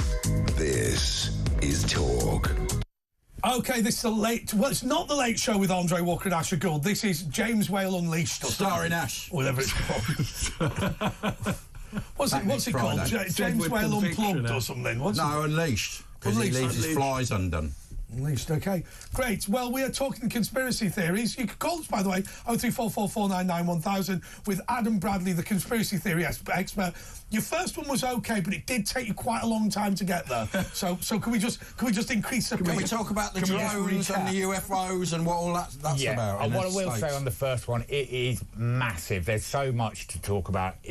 Will it get covered up, though, by these powerful people, like the Epstein thing? Very possible. The list will never come out. Your name will go on the list. Yeah. It probably will a lot. Now, drones and UFOs. What's going on there, man? There's been certainly a spike in the amount of sightings in our they're just lingering, aren't they? It's like they're trying to make us look over there while they get on with something over there. Yep, and Eye of Sauron. Exactly. Well, the conspiracy goes, and it's a conspiracy about a project called Project Bluebeam, whereby there will be an alien attack. Right. It's inevitable. It is, isn't it? But basically... No, it's not. It was always going to happen. No, what it is the idea is that it's this global control again. It's the population control and this one world global control, whereby the people are linking it with the pandemic, COVID, saying it's the another Trump presidential thing. They're saying it's something to stop Trump getting into power. Yeah. It's over his one of his golf course. He said he's not going to go there because he's got somewhere in New Jersey. He's not going to go and stay there. He normally would at Christmas. Right. Because he's worried about these drones. And the government are saying, oh, we don't know what it is, but they obviously do know what it is. And Trump gets some information. He's saying they do know what it is, but what are they covering up there? Is this just natural? Because they were saying they may be looking for a loose nuclear warhead, but some are saying they're just testing the new technology. Yeah, there is talk of that. I mean, Britain recently tested firing lasers at drones. Well, we apparently had these drones here over American bases. So there's a lot of it is clearly just... military tech. Research and... Yeah, exactly. But where is that leading to? The conspiracy is that there will be an alien attack. However, it won't be an alien attack. It will be a mock attack. It will be using drones, using holographic images. I don't know if you saw 10 years ago, there was a video on YouTube of a whale jumping out of... was that in Dubai or Qatar? It could have been, but it was in a gym on a basketball court, and all the kids were watching it, and it was holographic. It looked like solid. It was incredible. Solid. It wasn't so that was 10 years ago. You know, the technology is shot forward since then. But there wouldn't be an alien attack. Aliens wouldn't need to attack. They could just take us over. They can turn off warships and machines. Right. They're much more advanced than us. Well, the conspiracy is that it's not aliens. That it's a human world domination, like Blofeld, world power kind of thing, where it would be drones with holographic images of alien ships, but behind them is going to be military shooting at you. So even if you think, oh, they're not real, it's all holograms, you go outside, it's going to be shooting. Is it a population control for when the authoritarian government and they can stop the population? That's what people are saying. And when's this going to be? I just put this in the diary. Yeah, just don't. Next Tuesday. I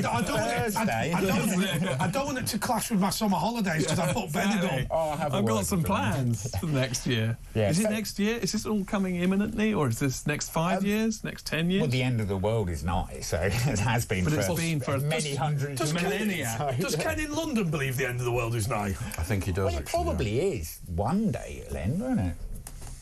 Could be a long time. Yeah. Ken, give us a ring if you listen. But yeah, so anyway, there's the day that we walk on the sun. The conspiracy theorists. Yeah, Ali G asked that.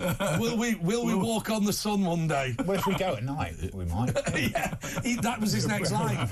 His next line. What if we go at night when it's cold? It is not cold at night. So anyway, the conspiracy theorists are saying that as the Illuminati, the world power, whatever they do, they always show the world what they're going to do first. That's part of their rules. They have to show it through film and media and songs. And there was a Spider-Man movie where they had holograms in the sky and there was an attack from the sky and it looked incredibly real. But of course Spider-Man worked out. Would you pick a Spider-Man movie to sort of... Yeah, if you're going to educate the world about the dangers... No, they don't want to educate. It's part of this, apparently... I'm telling you like I know. This is how they did it. Apparently... Foreshadowing or... Yeah, they have to... Part of the rules of this is that they have to say what they're going to do, before they can But what do if I and told- that gives them the permission. But what if I told you the Illuminati was abolished years ago? I would say that. probably agree with you. 'Cause It's now the Anunnaki. 200 years ago. Well, I didn't expect the Spanish Inquisition. Yeah, basically, a very well-meaning but ill-advised Freemason. It's in Germany, wasn't it? Came up with. I think it's in Italy actually. Okay. Came up with this idea. I think it's Austria-Hungary, that sort of bit. It was in Europe.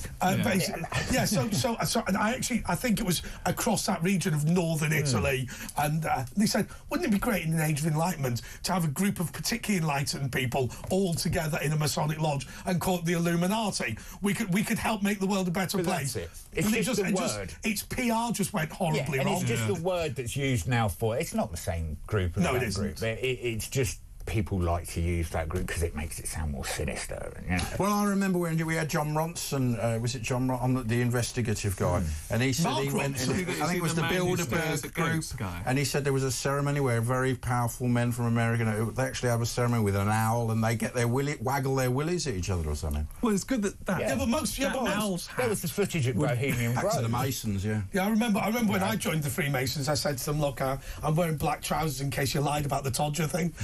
And they said, black underwear. They said, yeah, we didn't lie about the Todger thing. But anyway, nothing. They said, not asking. They said, no, they said, there are no Todgers involved. That is not going to happen. Okay, we're going to take a break now. Give us a bell. 0344 499 1000. We're going to be taking all your calls straight after this.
Across the UK, on DAB+, on YouTube, on the app, on your mobile, the home of common sense.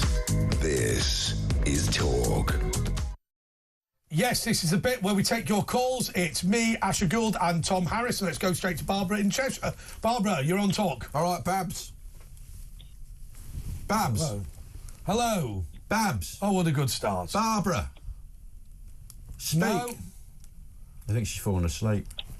Are you there, Barbara? OK, if you want to join in, it's 0344 499 1000. Let's go to Heather in Gavan. Heather, you're on Talk. Hello, Andrew. Hello. I've had a terrible Christmas. Why? It sounds it. I've got a tummy bug. Yeah, there's a lot of it going around. That's why James Wales isn't on tonight. He's got a bit of a bug. Yeah. I had it like a couple of weeks ago. They've all had it around here. I've had it on Christmas Day and I didn't enjoy me. I only had chicken soup on Christmas Day. Oh, that's. Did you have a family round, or were you on your own, or what were you? I'm on my own. Yeah. I'm in Scotland. Oh well, you would be then, wouldn't you? I mean, but why did you have it all set up to have turkey, but you just didn't feel like it? Well, I was planning on having a chicken hot pot for my Christmas dinner. Well, that's all right, though, isn't it? I mean, it's meant to be, good. What's your definition of a hot pot? It's chicken hot pot with white cream. No, what's your definition of a hot pot? What's your definition of a hot pot? Define a hot pot. You've got 30 seconds. A hot pot is it's like a black potato. You slightly fry it, and then what you do? Does it have a bakery lid? A hot pot? No, but this hot pot that I was going to have, it was one of these frozen meals. All right. I'll tell you the reason I say this. There's a very, very expensive restaurant in London called Rules. And oldest restaurant in London, isn't it? Most of the food there is excellent, but one of the items, or some of the items, are genuinely awful. That's their pies. Well, they shoot their own game, don't they? And you get, apparently, some of them... You get bullets. Bullets in them. Yeah, you do. No. For roughage. Yeah. But okay, can I tell you what they do? So I ordered their pie, and what they gave me was a bowl with pie stuff inside. I forget what it was, maybe steak and ale or something. Pheasant, they do pheasant and stuff then, like that. And then the crust over the top, no sides and no bottom. I said, that's not a pie, that's a hot pot with a pastry lid. Yeah, but they're 300 years old, so maybe that was what a pie was then. I know, a pie has sides. What a pie is with pastry at the bottom. Correct. But maybe it wasn't 300 years ago. I mean, they used to put live birds in them. You get a lid, a pastry lid on top. That's a pie. But when you get a pie just with a pastry top and nothing, no pastry to at the bottom with the meat or whatever stuff in it, it's not pie. Yeah, I agree with that. So you know the most disappointing bit? You plunge your spoon into what you think is the pie, right? And what you first discover is it's triangular. So basically, the lid looks huge, but the amount of food in it is quite low. It's like when they do shrinkflation these days. But then the other bit you go, hang on, Heather. Then you think, I really want to have the crusts of the pie. Well, there aren't crusts because it's a bowl. Just left. Heather? Well, tell you what, you might as well just say, just give me the meat on its own and forget the pastry. He wants the pastry. He was fuming because he didn't get the pastry. But also, you're paying top money for this grub, right? It's not cheap at They're Rules. not playing the game. No, so Rules must be what, £100 a head, £150 a head, something like that. Nowadays, easily, yeah, with or without alcohol. You've been ripped off. I've been ripped off. I've been ripped off by Rules in Covent Garden. Dempster Rules. Which is on Maiden Lane. Do not go there. It is a rip-off. It's the oldest restaurant in London. It is historical. The I mean, food Thingamajig went there. No, do you know what I do drink when I go to Rules? A nice bottle of Chateau Lafite. Black Velvet. Okay. Half a pint of Guinness and half a pint of champagne in the same pewter tankard. My father wrote a letter to the Times on that this week. She's still going. Right, sorry, Heather, what did you say? You're still defining a hot pot. Well, what do you expect for restaurants in London? They rip you off. They don't not make all of you a them. proper pie. Not all of them. They don't know what a pie is in these restaurants. My favourite restaurant... Hold on, pie and mash shops is a London thing. Well, there's not many left, but pie and mash, you can't get more London than pie. Eels? Yeah, eels and liquor and all that. My favourite restaurant in London, it's not even a restaurant because it's only got 4 seats, Helen's Kebab Shop on the Edgware Road. No, I'm telling you, Helen's Kebab Shop, it shuts at 5 a.m. It's the time of night, that's why it's your favourite, isn't it? Well, you get the hubbly bubbly pipes up there as well, don't you? The old, Yeah. I used to go with James Wales up there after the show sometimes. Yeah, so what's your You must have a kebab or a pizza in London. A pizza kebab, you can get it probably in Scotland. London. Oh, yeah, no, in Burnley you used to be able to get a doner meat pizza. You can get a deep fried doner kebab now as well in Scotland. Looks delicious. Absolute filth. What's your favourite restaurant in London? My favourite restaurant... Is it the Ivy? Well, yeah... No, it's not. I know what you're I had my 50th birthday at the Ivy, and it was amazing. Yeah, you there was a seat for you, Andre. I'm you really just sorry. didn't turn up. I'm really sorry. It was all right. We coped. We survived. Okay, but you also like that steak place, don't you? Black and Blue here in the Borough Market. Yeah, I love that place. I like, especially for Borough a lunch. Market has that. What's it called? Is it turnips or turners or something? Turnips. Mike Graham's always going on about it. Turner's is Brian Turner's in Chelsea. I've been there as well. No, I'll tell you what I like from Borough Market. Andre, Here we go, go on. I want to wish you both a Happy New Year. Okay, Happy New Year. Define a hot pot. No, that's all right. Heather, thanks so much. You know what they sell in Borough Market, which I always go for, and they're brought specially from Lancashire. Actually, they're not, that's a lie, but the company's based in Lancashire. It's the people who do the Morecambe Bay potted shrimp, but also they sell French oysters, which are farmed, not natural, because the natural ones, the amount of pollution they pump out now. They're bottom feeders, literally. Well, you've got to be careful. But anyway, they have the farmed ones with Osietra caviar on top. There you go. 10 quid each. I was really impressed when we walked around Borough Market. You knew everybody, and they knew you, and they were all, "How you doing, Andre? What? Long time customers. No see." It's brilliant. I once went there really late at night, like 2 in the morning, and Mike Graham was there, and I said, "Oh, I'm going home," and then he proceeded to get in the boot of a Range Rover, clambering in, and like literally shut the thing and. Got into the boot? Yeah. Well, they fashioned a bed in there for him. I don't know what was going on, man. But was there a driver or was that? No, literally it drove itself with him in the boot. I've been drinking with Mike Graham. He's a lightweight, you know. He can't drink. Well, he's not a lightweight. Can't handle his booze. Can't handle his booze at all. So have you ever had oysters and caviar? I don't like. I love caviar, but I don't like oysters. I don't like things that go slippery. Some people like oysters and caviar. What was that? Was it in Caligula? Some people like snails. I've watched that once. Some people like snails. Some people like oysters. Some people like oysters and snails. You're not referring to food, are you? Yeah. Okay, Heather and Gavan, thank you so much. We're going to go for a break. We'll be back in a moment.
Across the UK, on DAB+, on YouTube, on the app, on your mobile, the home of common sense.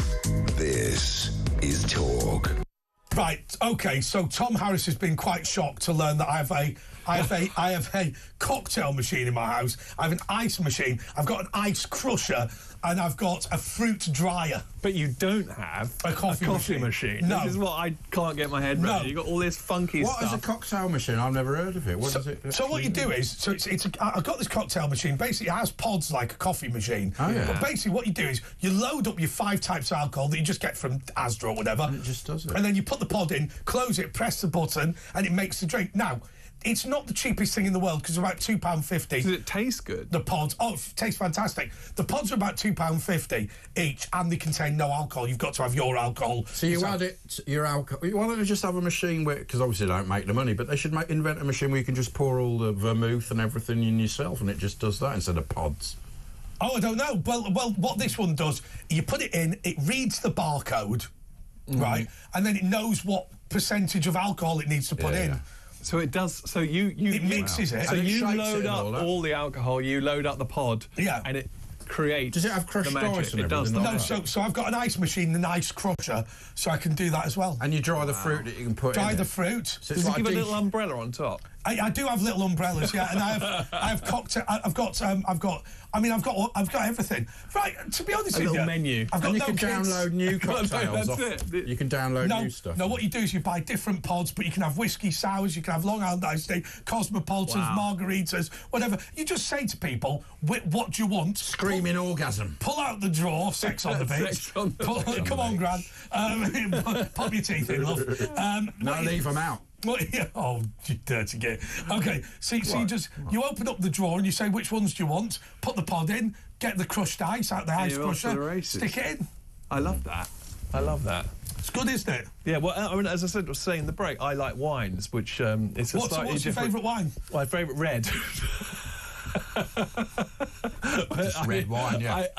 I'm not that into wines. It's just got to be red. The second cheapest wine on the menu, obviously. No, never do that, because that's normally the worst one. Is that what they do now? Yeah. Oh, it's the bottom one, a decent one. Now, what they normally do is normally the house white in a good restaurant or the house red should be brilliant with their food.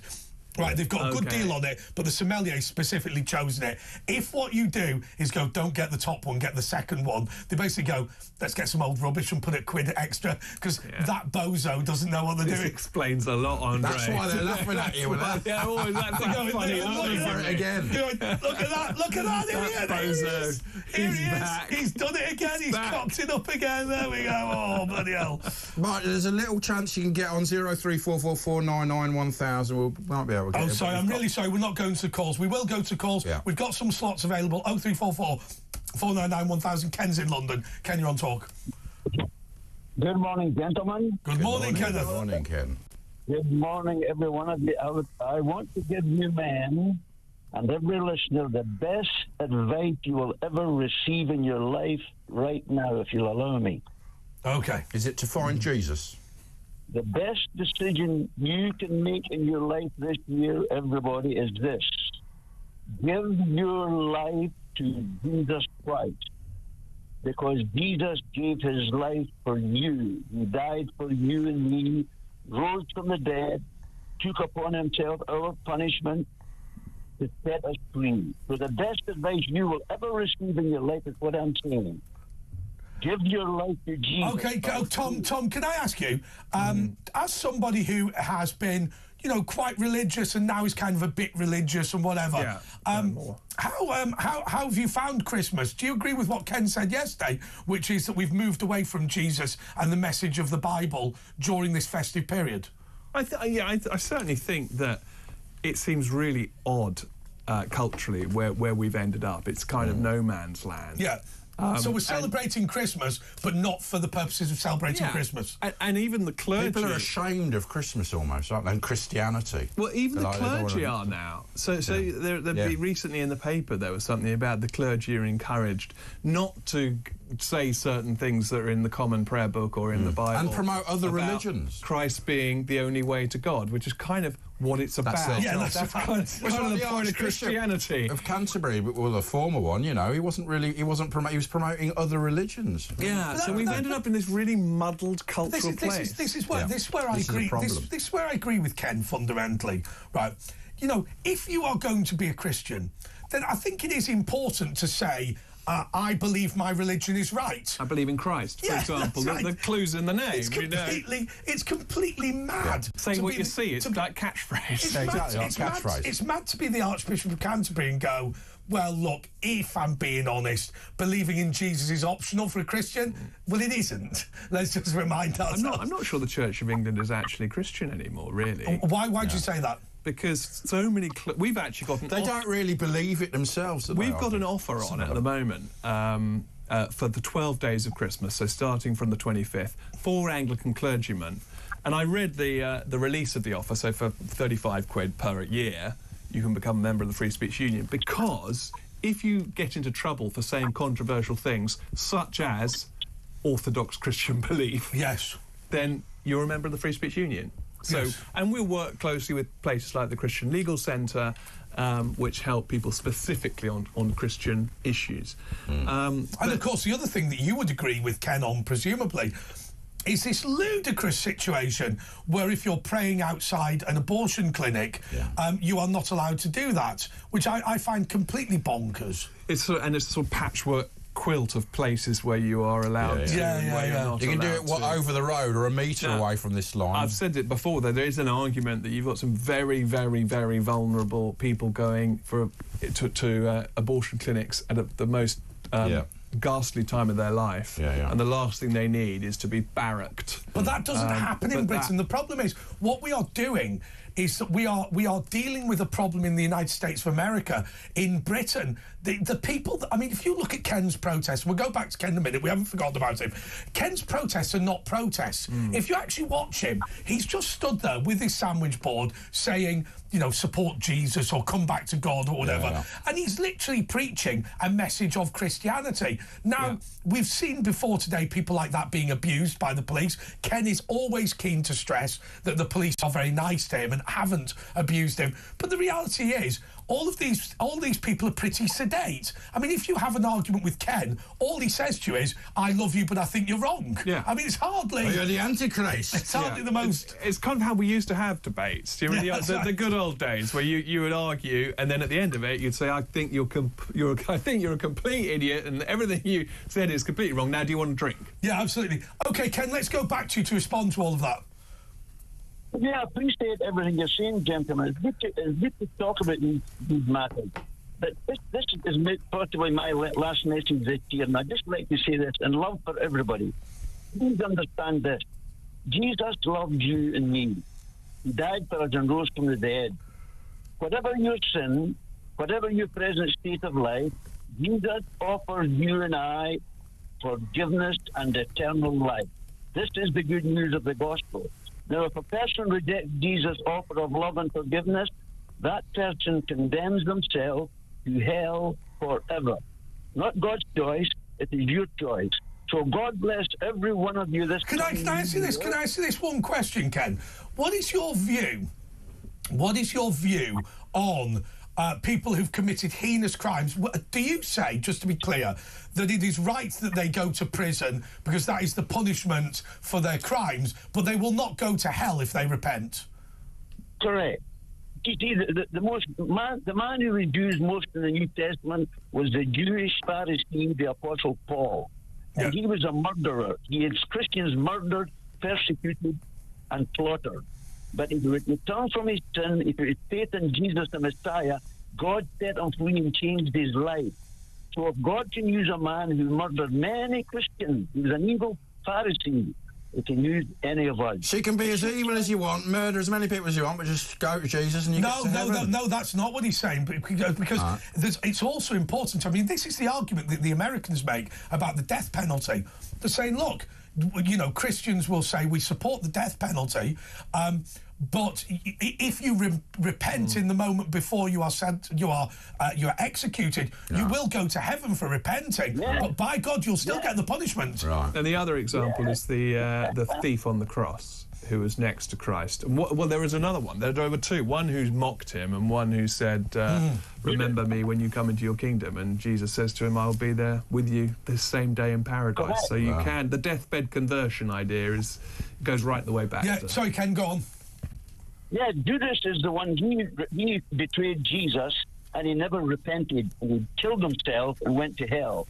Yeah. That's what the Bible teaches. Killing yourself always puts you in hell, doesn't it?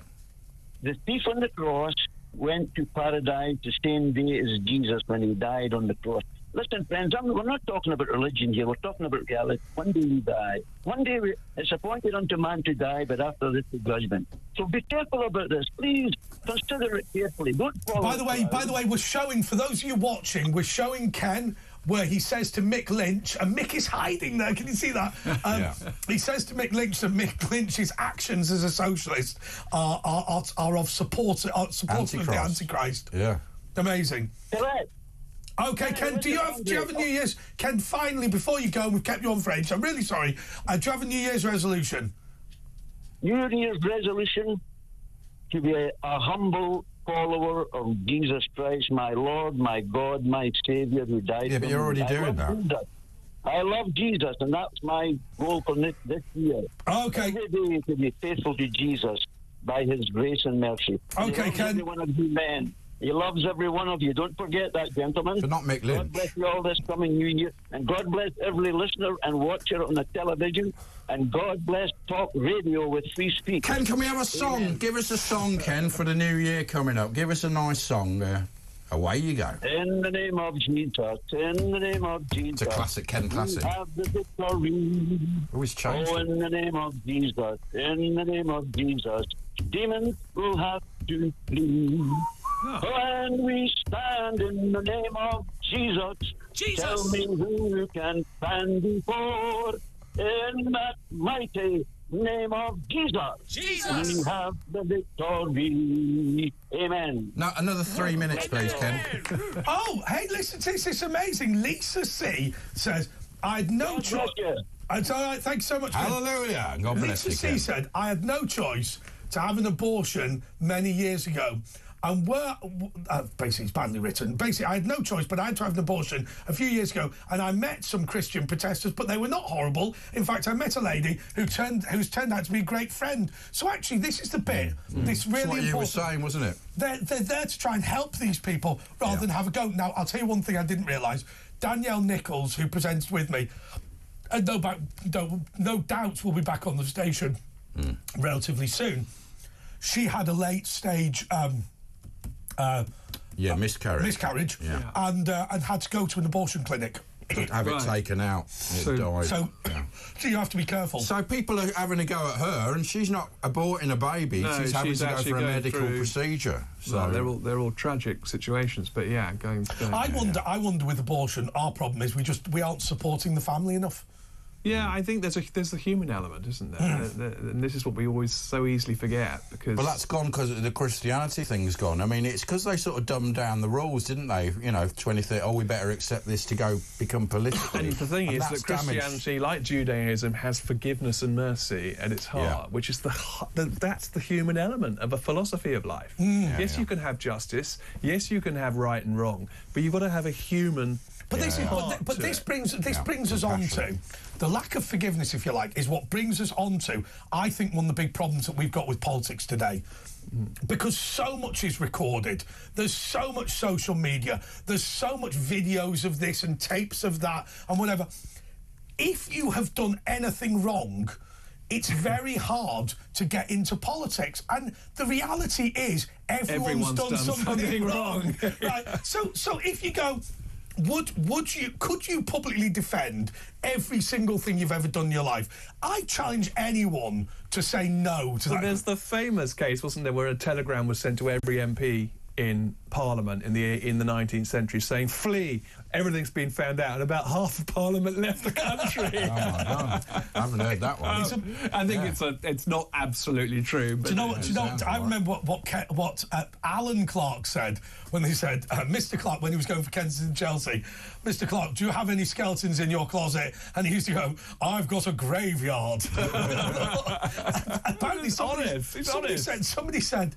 It was often said that he'd slept with a High Court judge and his two daughters, and the High Court judge walked up to him and went, "Mr. Clark, is there any female member of my family you've not slept with?" He said, "I've not had your dog yet." He was pretty good. But actually, that was because he was pretty famous. But the reality is, Alan Clark was a serial philanderer. He was a womanizer, but he actually was quite a good MP. Yeah. Oh, you can be very good and have all. I mean, would Churchill get into Parliament? I don't think so. There are all sorts of things about his life. That he was a drunk. He was treacherous in terms of the Liberal Party and the Conservatives. He jumped ship more often, than God knows who. And actually, there was lots of what he was doing that was very bad. You've got to remember, in the 1930s, people were sat there going, and Neville Chamberlain, who was not remembered well by history, was desperately trying to avoid a Second World War. Well, yeah, they remembered the first. Exactly, and they're sat there going, well, this fat git is continually standing up, going on about how much we should be fighting Germany. We remember what it was like fighting Germany. I remember something about Churchill in both the Boer War and the First World War. I think he served in both. Yeah. You know, he was seen as just a cavalier loony. He was. He rode a while. He did invent the tank. But remember, Chamberlain was the one who actually declared war. He did the red line like Obama, but Obama appeased and chickened out. And Chamberlain said, "Well, I've got this piece of paper," but he didn't. He reneged on it. And Chamberlain declared war on him. So it wasn't like he was an appeaser. He tried to stop, like Andre said, the First World War. But Obama did appease and was a coward and spineless, and this is why we've ended up with Syria in this problems. I think that's completely right, and you look at these people. These politicians, and Ukraine. I mean, and then you go for somebody who actually had quite a good background, whiter than white, Adolf Hitler. You know, he was a vegetarian, animal lover. Yeah, absolutely. And his service in the First World War, where he wasn't required to be a German soldier. He won an Iron Cross second class. He was called Screamer, though, in the First World War, because apparently he got shot in the groin and he wouldn't shut. He was screaming. So they didn't like him, his own at that time. But the big problem is right. I've got a friend of mine who went to school with a very famous and overweight Northern Irish TV presenter, and he said, "Oh, I couldn't stand him at school." And I said, "Well, it's funny. He speaks very well of you." And he said, "Oh, actually, I did like him. I just said that." The problem is, a lot of people, we go along with whatever. But if you go, like the Farage thing, isn't it? If you go to school with somebody famous, normally you go, "Oh, he was a bit of a knob at school." Like, you don't really mean it, do you? Like, I mean, Hitler was probably not that bad as a soldier. Certainly, his records. He went to school with Wittgenstein. There's a picture of him with Wittgenstein in a school. Wittgenstein? He was the most important philosopher of the 20th century. Oh, and on that bombshell. I thought you meant Roy Lichtenstein, that one with those crappy cars.